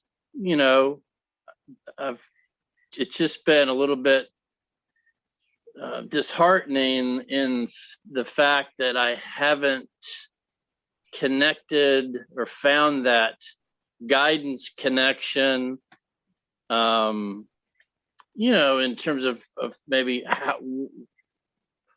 finding out what is the lesson here, what do I need to learn. I'm not trying to find another, obviously I'm trying to find a different way to make money, and I really don't, I don't want to care about it, but I would like to be able to, move that kind of out of because everything else is great. And I have this big thorn, and, it's just been kind of a letdown that, I haven't been able to connect with, looking at this the right way or getting guidance. And maybe there's no guidance. I'm not looking for a magic bullet, I guess, to say, hey, Tom, you should go over there and interview at that other job or whatever else. I mean, I know that's not going to do it, but, so I would just like to get a little input, have a little bit of connection and lose interest in having that always pop up and drag me down. So I know there's not much more you can say, and you've been great. This has been a great session, and thank you so much.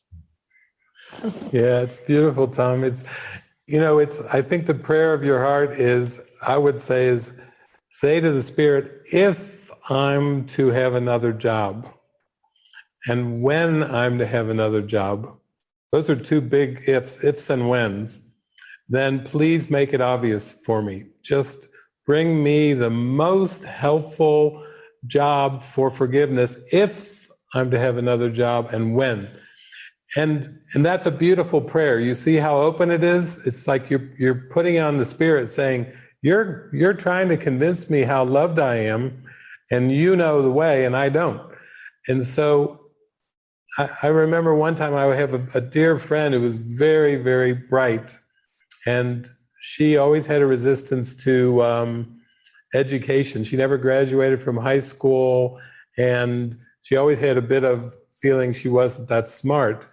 And one time she kept praying and praying for, if she was supposed to have a job, please, Spirit, give it to her. And she was told, just go on this one interview, and it was with a school, and she was hired at a school to undo her unworthiness beliefs around education. And the Spirit just gave her the job that was precisely designed for that undoing of that belief. And I've seen at times where things have gone that way in my life, and with Francis and I, we went through very much of a letting go of education, of career, of so many different things, only to say, what do you want from us now? like Frances, you used to say that Frances had a plan, a life plan, that she would work hard at a career long enough to have a nest egg to, in the end, when she would retire, to travel the world and go to many countries. And that was her plan. The only thing is, the Spirit flipped the plan. It wasn't her at 70 years old with her nest egg traveling the world as her formula had predicted. She ended up joining with me, letting go of career, letting go of houses, letting go of husband, letting go of all kinds of things, and then suddenly found yourself, in your 40s, traveling the world and doing all the things that she wanted to do at the end of her life. And it came in a way that the Spirit gave her. It was not her plan. It was actually the reverse of the plan. And I think sometimes it feels, like if we do have to learn this lesson of patience as well, just to know that when we're so used to doing and self-sustain, we want to sit back and be sustained by guidance and by the Spirit. I just recently had a call with our friend Sima, who used to be a medical doctor, and she was calling me and saying, I cannot help my son, his problem, whatever. I cannot even be a good counselor. I don't know what I'm doing, helping my parents. But then she felt guided to get a vaccine one day. And then in the vaccine, she was waiting in queue. And then as people are queuing up, suddenly there was a panic in the crowd, and everybody started to have fear coming up. And then she just basically turned to Jesus, what am I here doing? And Jesus said, bring peace. This is your function right now. So she just spoke up. She said, I'm a medical doctor. There's nothing to fear.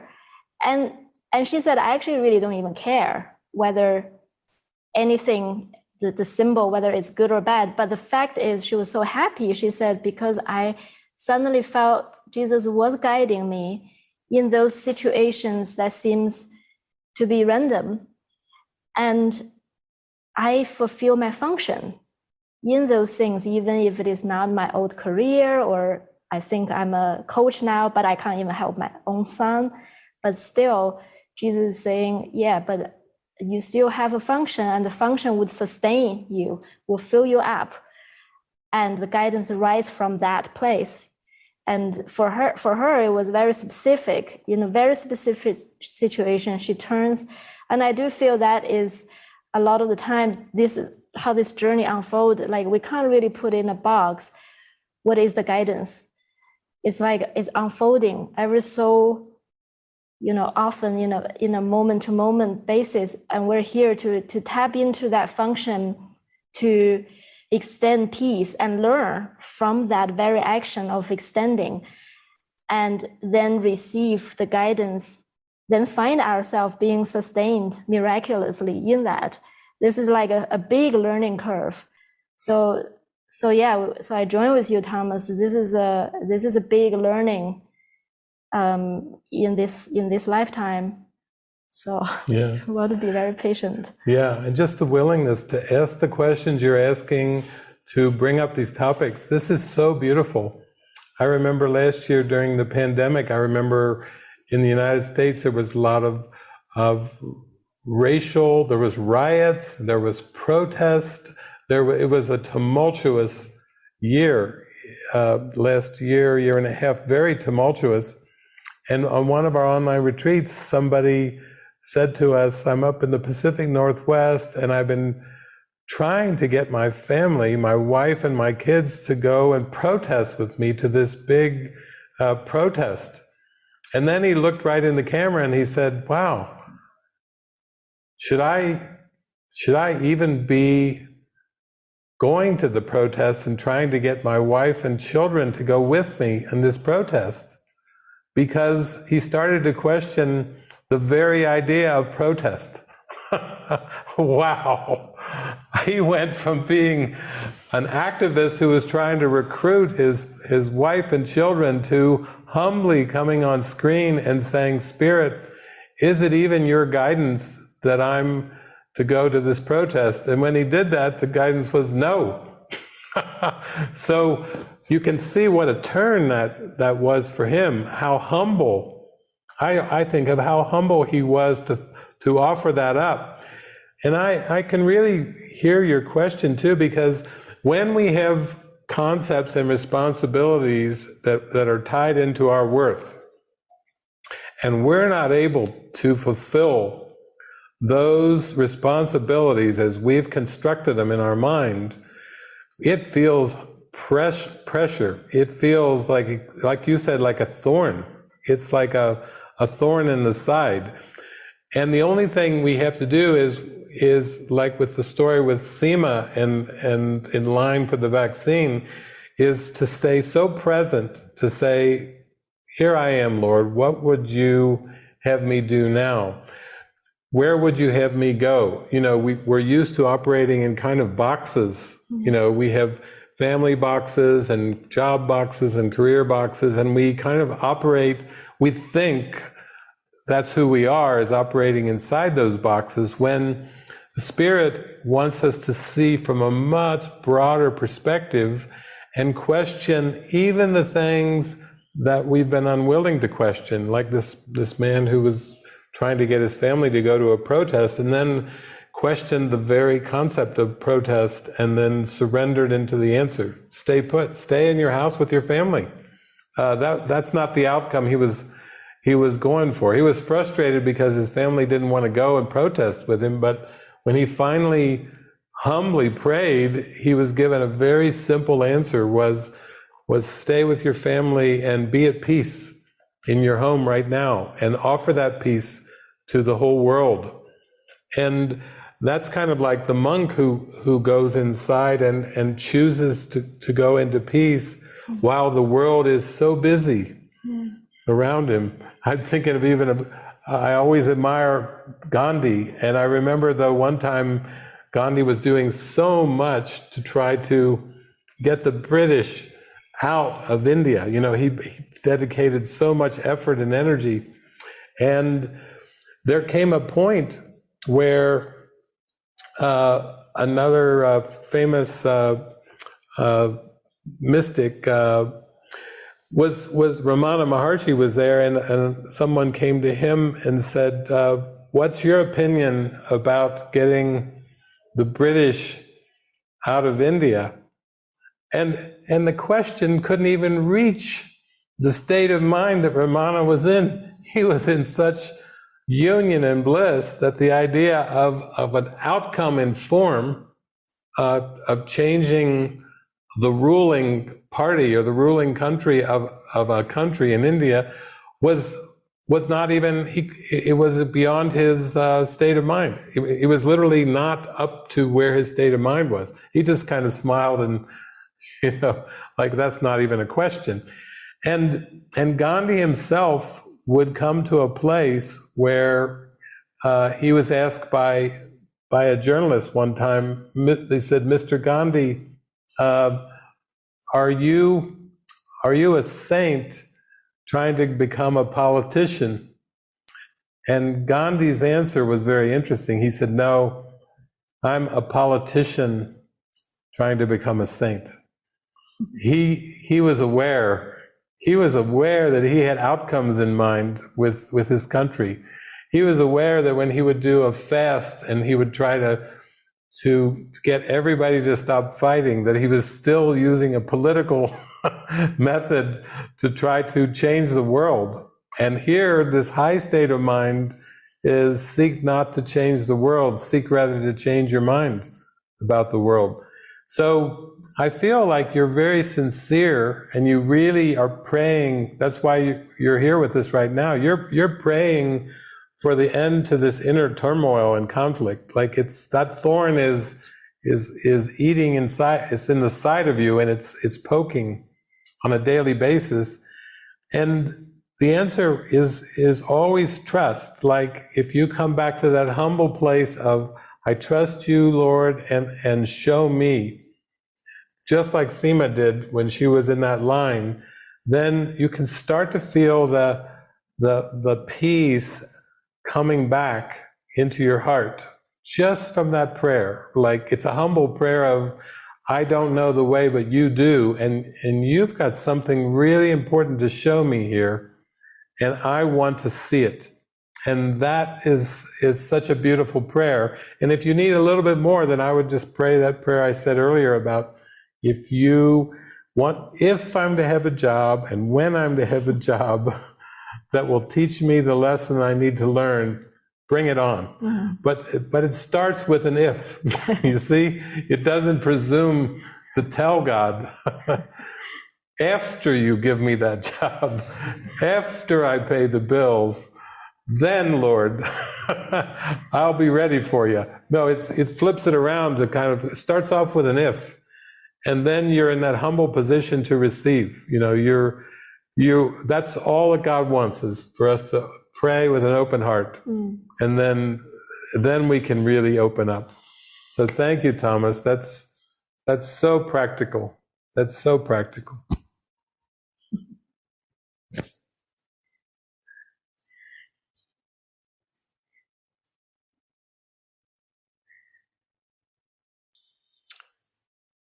Okay, Francis and David, how are you doing? Can we take another? We're good. You see? Yeah. You see anyone out there? We'll get a lot of people waving. There's a lot of waves going on now. Yeah. We've got the wave going on. We've got a big wave going on across the world. I can't really see the names though. Well, just point. Kenneth can just describe some. We get a couple over there. On the right, yeah. Far right, there's a couple of waves. I can see a couple. David and Bridget. Hi, Francis. Hi, David. Hi. Hi. Thanks for doing this free session. It's something I want to share, really, that has troubled me for a little while, about watching Living Miracles videos, and in particular ones with David in. And sometimes I watch them because I'm very interested in what's being said, but I found that quite often it brought up an enormous amount of hatred for me, and I just wanted to share that. And I kind of have turned you into a bit of a hate figure, and it bothers me. And I thought if I shared it, maybe I could let it go. And I don't really understand. I don't really need to understand why it keeps coming up, but I just always find myself, picking holes in you and wanting to attack you. And like I say, I just wanted to share that with you. And if you had any thoughts about that, I'd welcome them. Thank you. Thank you. Yeah, thank you. Thank you for your sincere calling to share it, because my feeling too, I read this line one time in the Course where Jesus said, until you are ready to look at the full extent of your own self-hatred, you will not be willing to let it go. And that helped me kind of feel what went on 2,000 years ago. Like, if this beam of unconditional love and light, like, beamed through the fog, and beamed into the darkness, and basically was here to awaken everyone, heal the sick, heal the blind, raise the dead, and then at the end, the conclusion was kind of a murderous mob who had a choice between Barabbas, who was a zealot who had literally slit the throat of a Roman guard, and Jesus. Pontius Pilate said, I give you a choice here to the people. This is a day of the feast, and you're allowed to free one of the prisoners, and whichever one you want, then I will honor that. So Pilate was trying to get out of the whole crucifixion thing with Jesus, and then it flipped around and the crowd screamed. They wanted to save Barabbas, the one who had literally slit the throat of somebody and was up there, or they actually just were more angry at Jesus. And then Jesus explains how to the ego, the guiltless are guilty. So the more people perceived that Jesus was presenting himself as the Son of Man and the Savior and the Messiah, the rage grew up first in the Sadducees and the Pharisees. The religious leaders were outraged first, and then the mob of anger and hatred just grew because the ego cannot stand innocence. You know, the ego cannot stand happiness. The ego cannot stand joy. It's a death wish. It sponsors fear and guilt and shame and pain, and it's appalled at innocence.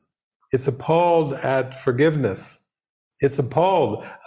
That's exactly the reaction you might expect. And believe me, you're not the first. We've, oh my gosh, if you're a public figure and you, in the days of the internet, I haven't saved those emails, but but if I put them together in a book, I could just call it the Book of Hate.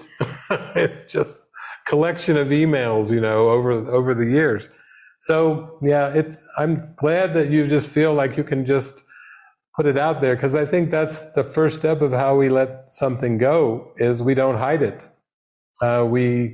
We say, even in relationships, oh, there's something I want to put out on the table, there's something that's been eating away at me, or there's something doesn't feel right, and we start off the conversation by just saying, please join me in prayer for healing. I want to release this. And that's what a lot of our people today have said. You know, I want to let go of any little residue, any little debris that is still down there. Or even if it's a big hunk, like it's an iceberg, I would rather expose the tip of the iceberg than just try to pretend there's like an elephant in the room. You know, I can't pretend anymore about the emotions, and that's what we really cultivate in our community is expressing emotions. So that's beautiful. That's what you've just shared, is what we've seen for many, many years in our community of, this is bothering me, this is eating away at me, I'm poking at this, but I don't know why. You know, that's exactly how the healing goes. So thank you. And thank you for both waving your hands, because that caught Francis' eye. 4 hands and arms waving at the same time. It was beautiful. Thank you.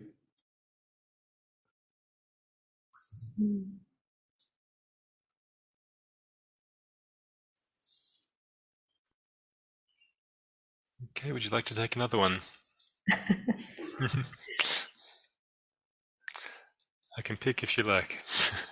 Maybe Pete, you pick, because there may be some new ones, some I don't really see. Okay, sure. Well, Charlotte's waving a lot, so let's go with Charlotte. Hi,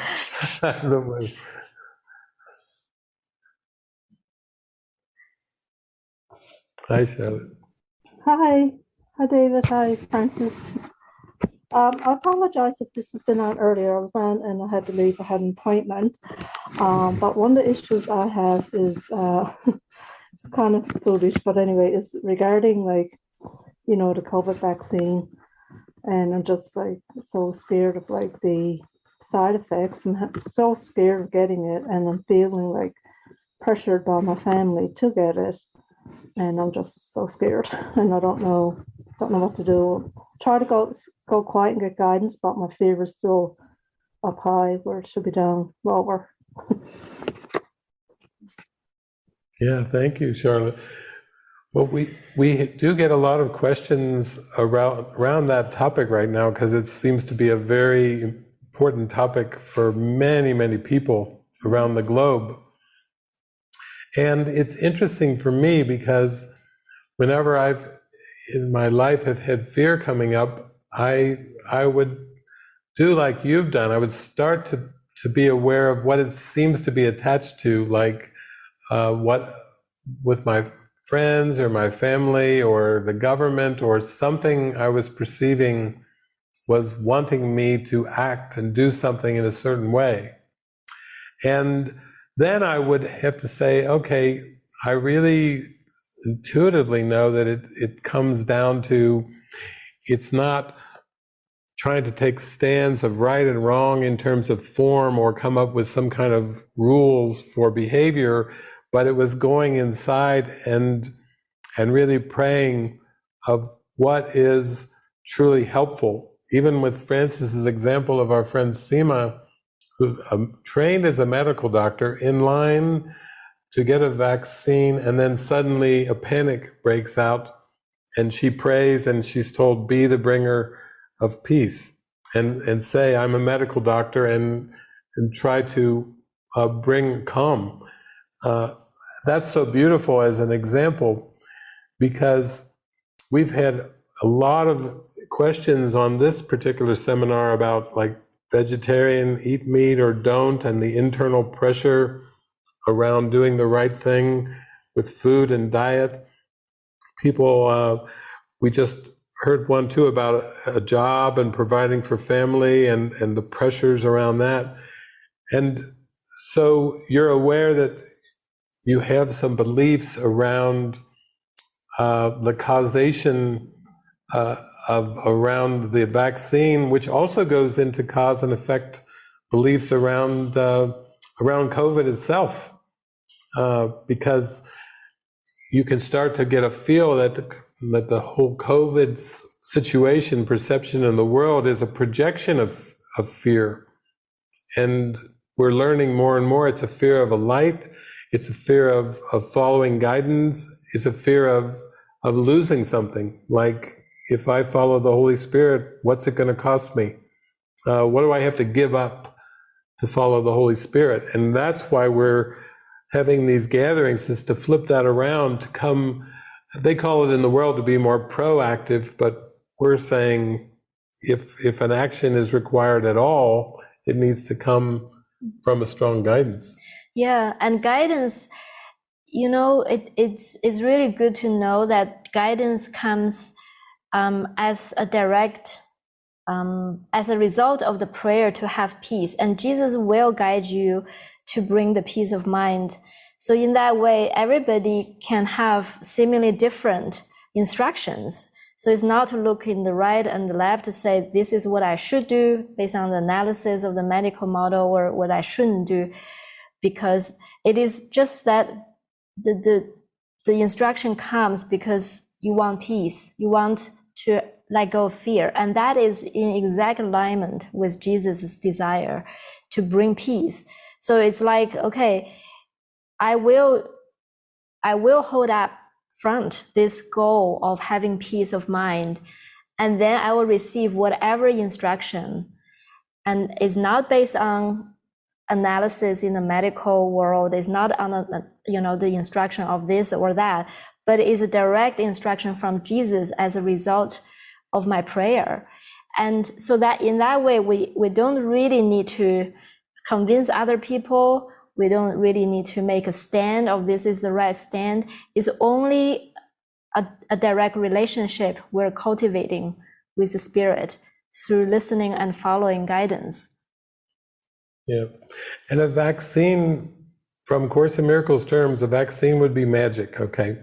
So again, the real question is turning the private thoughts that Balas was talking about, or all of your thoughts and fears around it, is to say to Jesus, okay, the vaccine is magic, and I'm handing this magic situation, these magic thoughts to you, and I want you to guide me in that. And I have had that happen so many times in my life. I can give you I'll give you a practical example of turning over my magic thoughts.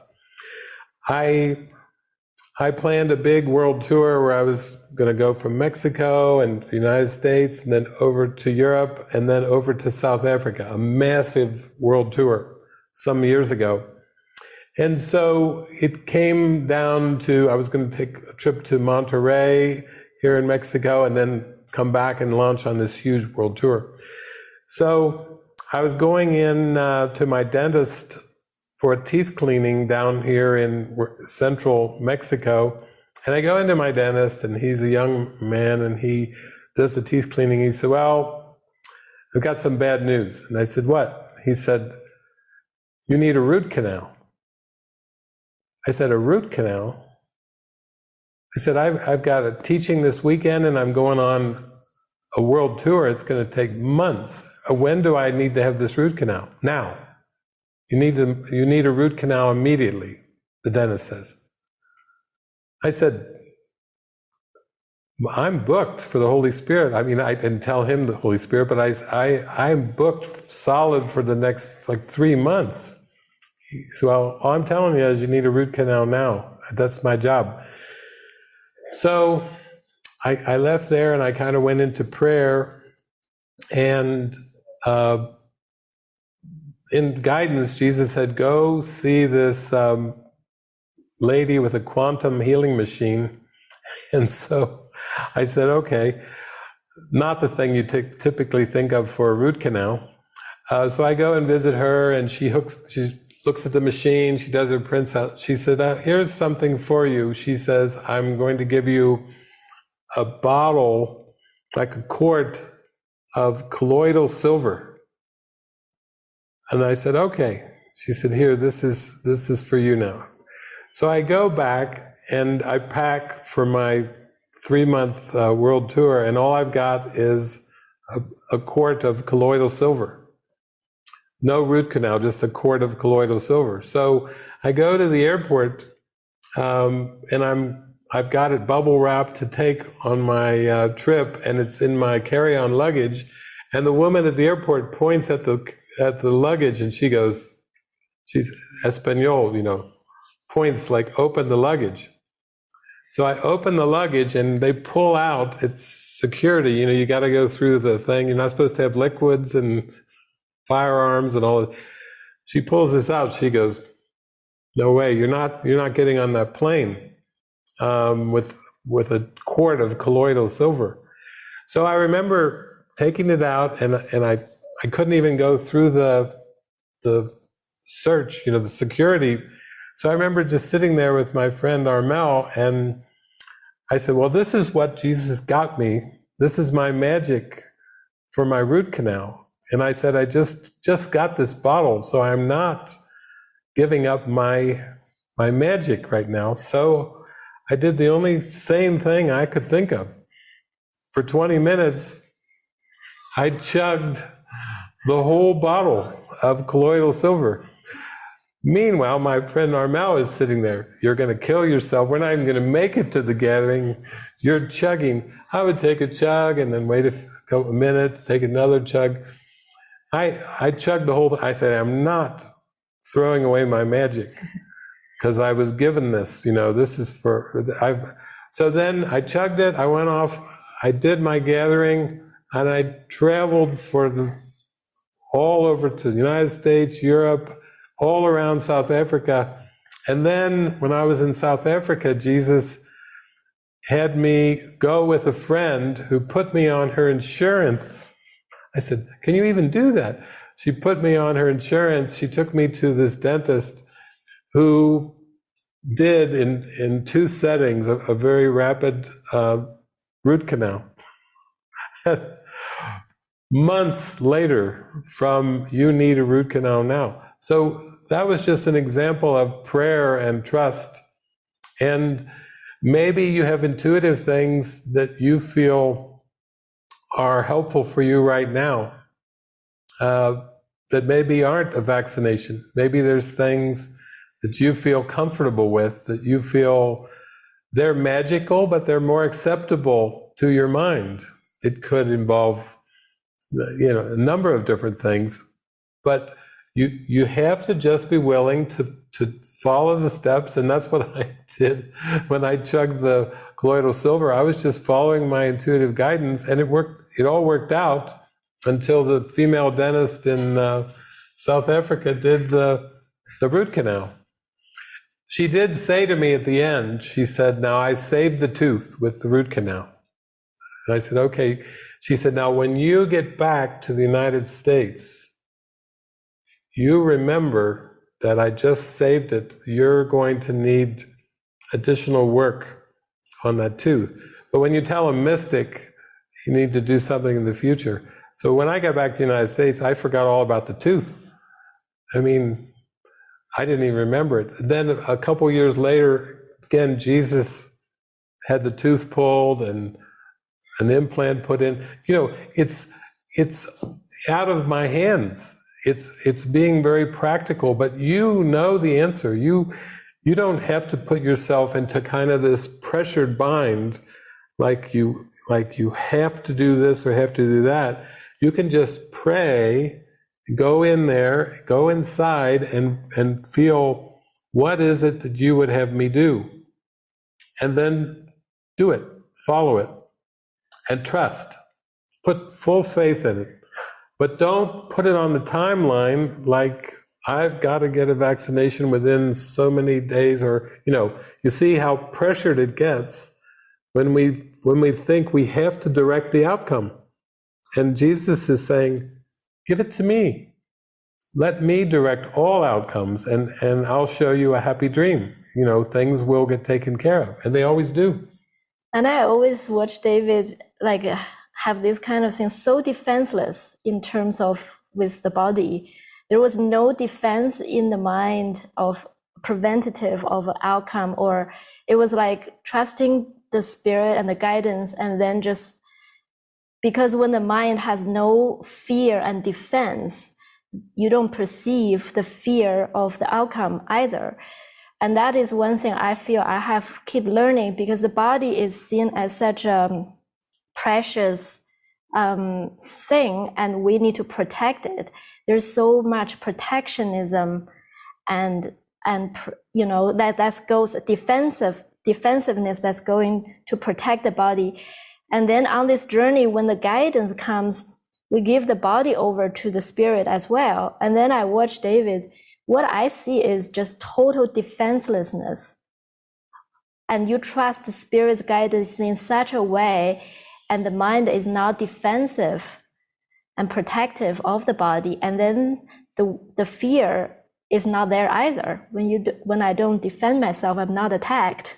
And that was a very peaceful experience. Thank you.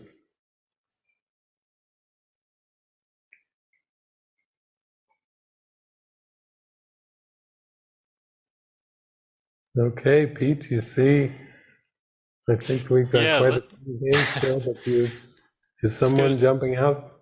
Yeah, Bob. Let's go to Bob. You can unmute there.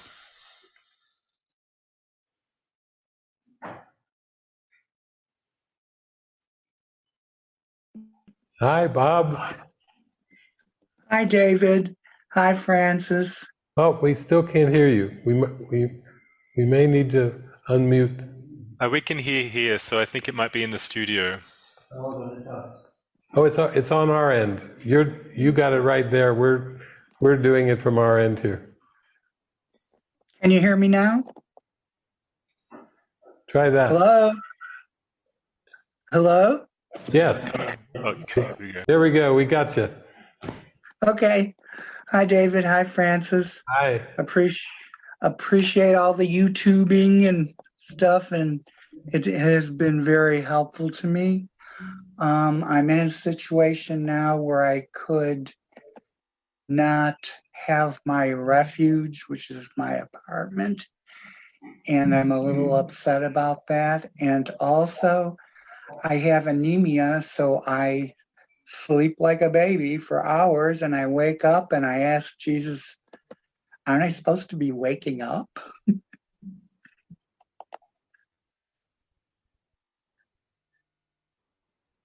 Yeah. You're just praying to go home with the deepest sense.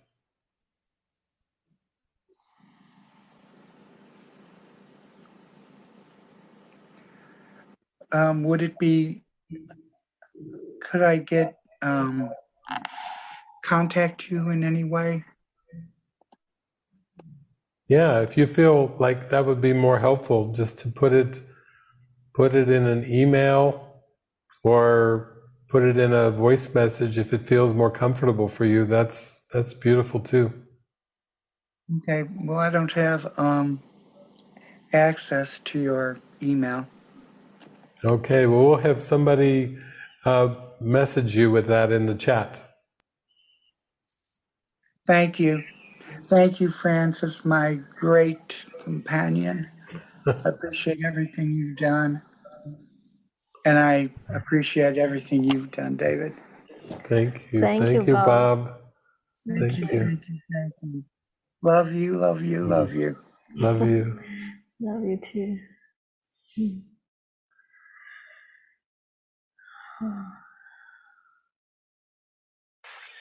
Okay, well, we have 8 hands left. Would you like another one? Well, why don't we try a couple more? We're past the 3-hour mark, but 4-hour mark. 1, 2, 3, 4. It's flying by. Okay, we could go to... See, there's Elisa. Is that Elisa laying back there? Elisa, yeah. Maybe we can try Elisa. Sure.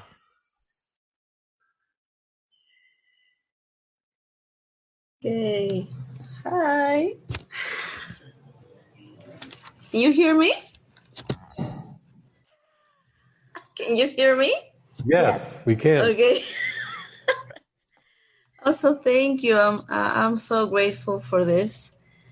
And wow, it's been really nice experience. I've been feeling, a lot of peace since yesterday. And I'm feeling like I'm getting closer to that, I don't know how to call it, that thing that I was really longing for, and that is the peace. And where I no longer identify with, the dark thoughts and dark emotions. When I did, it used to feel like I was in hell, and now it's very different. I wanted to ask about, it's a job related question. I know that I think it was Thomas who spoke about it, but I don't know what to do about my job. I want to also, when I hear you speaking about just trusting the Spirit and that he can provide everything for us, I just feel like diving into it, like, oh yes, I'm in. I'm in. I want to just trust and be guided and live like you, free of worries and fearless. And yes, that's what I want. So I don't know if you have something for me. I'm willing to go for it. Like I sometimes think that, or feel that there's nothing that this world can offer to me. So I'm going for I don't know, heaven, or for that. Yeah. So yeah. Yeah. Follow my Thank heart. you. Thank you, Elisa. Yeah.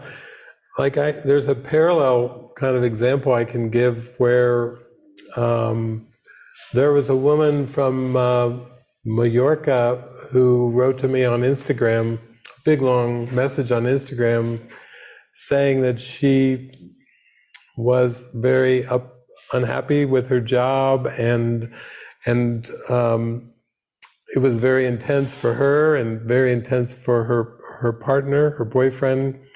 And she heard in her mind, translate David, and she laughed and she said, she talked back to the Spirit. She said, no. Marina is David's translator. I will not translate for David. And so she said, what did the Spirit mean by translate David? And I said, well, her name was Olga. I said, you have amazing bilingual skills. You may not even know how helpful that is for Jesus. But that's a very highly developed skill. And you have some good proficiency with it. So translate David doesn't mean that you necessarily have to be here in Mexico, or you have to necessarily, be doing direct translations. But I said, why don't you be willing to join with me online and some other friends, and we'll talk about projects, and we'll talk about you coming to a center with your boyfriend, Augustine, and just recently, in the last week, that has all come to pass. They came for a visit. They had some things that they had to deal with their things, and they said, we can come for 2 months and dive in to be truly helpful, to help out with any projects. And the only thing that is holding us back is we have 3 cats. And so we said, bring the cats. So now we've got Olga, Augustine, and 3 cats coming to work in the garden, work on projects, work on bilingual projects, translations, and many different things. We're doing this for Jesus. It's like, come on, bring, yes, both of you and the cats. But see, Jesus is so generous. He wants to communicate these deep teachings, and he wants them spread out to the whole universe. And actually, Francis and I don't speak Spanish. And so some of the words that come out of us, we share them for the whole universe, but it helps when bilingual, skilled people put their hand up and say, how can I be of help? Then the Spirit opens doors. The Spirit just opens doors for you to dive in a way like Olga and Augustine are doing. So I've watched these things happen for many, many years, and I see these things happen. We have pretty much of a communication function, and actually the skill that you use in your job is a bilingual skill. And if all you have to do is fully pray and give it to Jesus and say, here, use me and use this skill in a way that sends out a blessing that helps me remember eternity and helps everyone remember eternity. That's how important it is. So thank you. I'm glad you and Thomas raised the job question, because that's what we're coming full circle. You have time and eternity in your mind, and they keep conflicting, and the only way it's resolved is when you want time to be used solely for remembering eternity. Jesus has given us the answer, and that's a practical way that you can do that with your skills. What about the money? What about the money?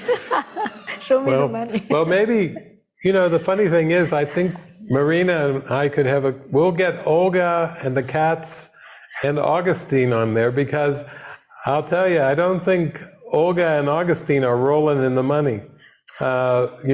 Jesus works with whatever the situation is, but that's how miracles happen. It's not like you have to have a bank account with lots of money in order to follow Jesus. If you offer the prayer up, then Jesus handles the money too. Okay. Thank you, Lisa. Thank you.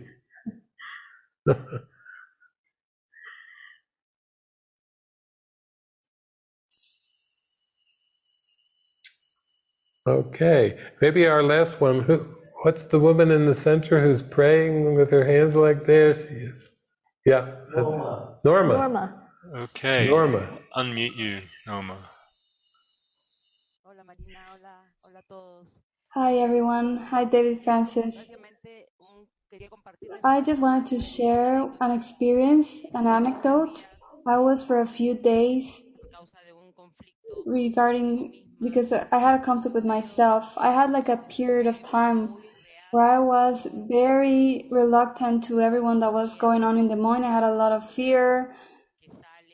I'm a person that likes to go out and earn money because right now I don't have the possibility to work with my music as always, it's always been. I'm a singer. So I started becoming very negative. I couldn't connect with the Holy Spirit. It felt very, very hard. So I started feeling very bad on my stomach and my throat, that I'm always taking care of so that I can have a good voice, a perfect voice, so that I can work with music. So I started feeling very bad. I woke up feeling very bad, and I thought that it was because of the change of climate in my country. So I called a doctor, because of this topic of COVID, and I was very scared. And because of the symptoms that I had, the doctor said that I had COVID. So I become very, very scared. I didn't know what to do. I've been a bit apart from my family. I have been visiting my mom. I was living with my mom. But when the pandemic started, my sisters decided to take her to another sister that has a lot more space to help my mom.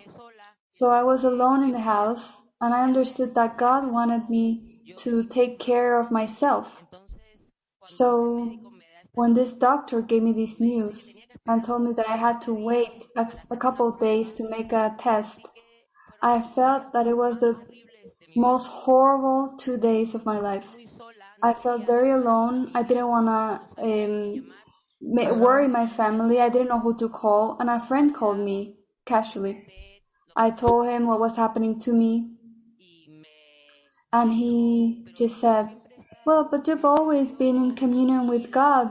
Just don't worry. If the moment came for you, stay positive, because the people with COVID that are good, you're always happy, you're always singing. That's gonna protect you. Like, don't let that light gets turned off because of this that's happening.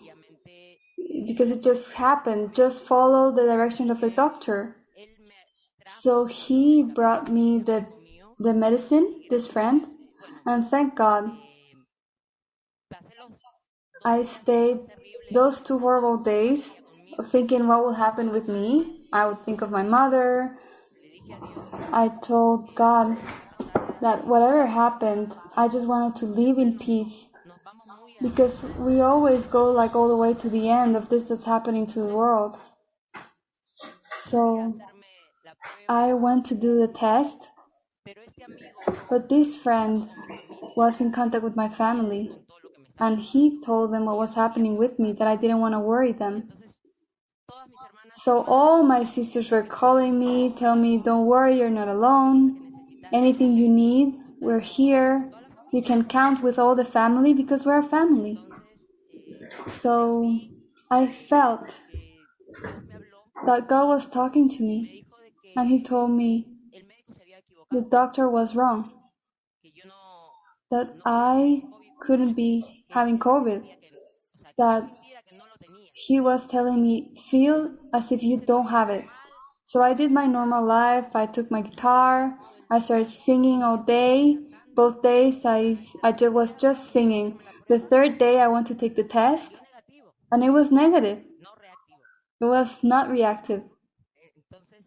So I give thanks to God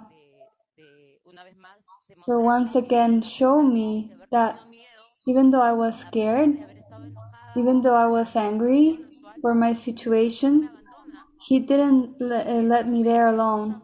And that brought me so much joy, to know that even though of everything that's happening in the world, it's us that we need to share what we have inside.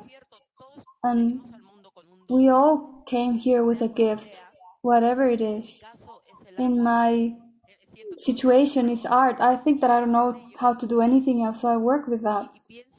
And I think that this little parable is just like the demonstration that Jesus is everything in my life.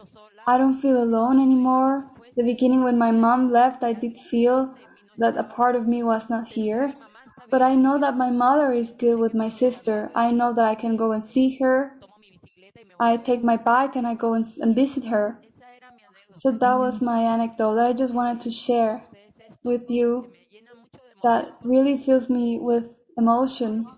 Because with everything that's happening, I know that there's gonna be a moment where we can all hug each other again, because the hugs, that's the thing that we're missing, having to stay home, doing all these things. But I do feel that there's a hope. I do music, I compose music, some songs with hope, so that people know that this is also gonna pass. And I know there's gonna be a moment we're all gonna go back again to be able to hug each other and laugh what is happening in the world.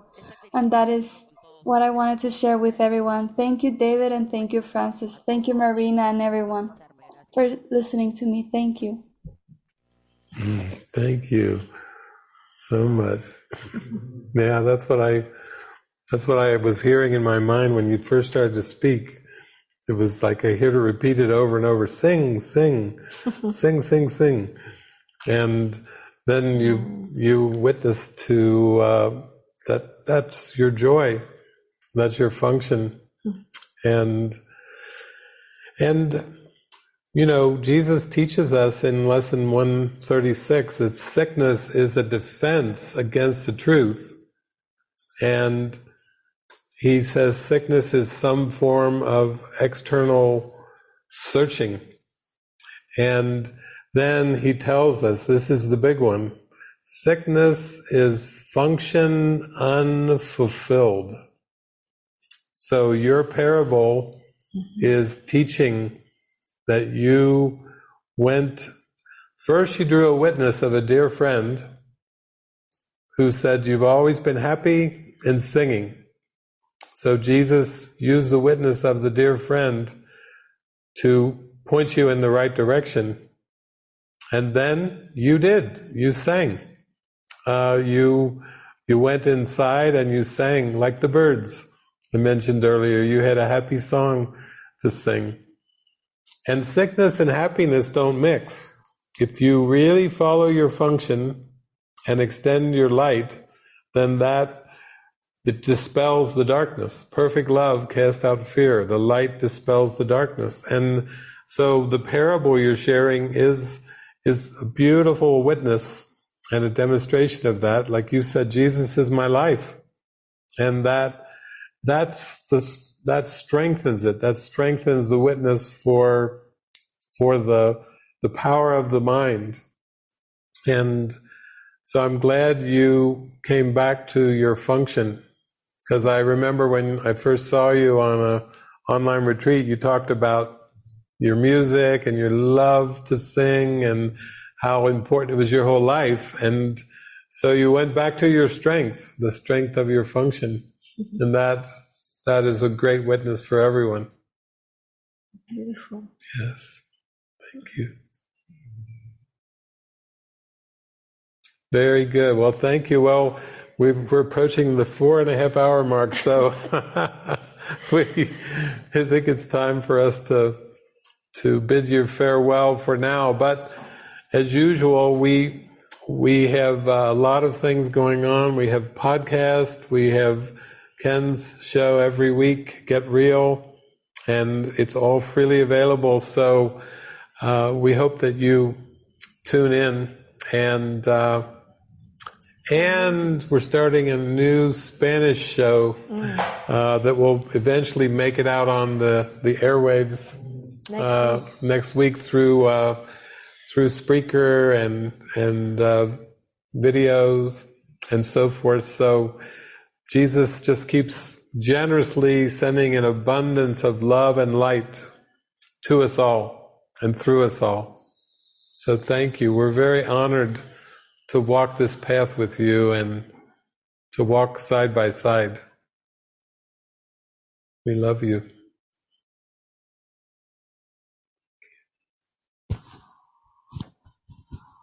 Mm.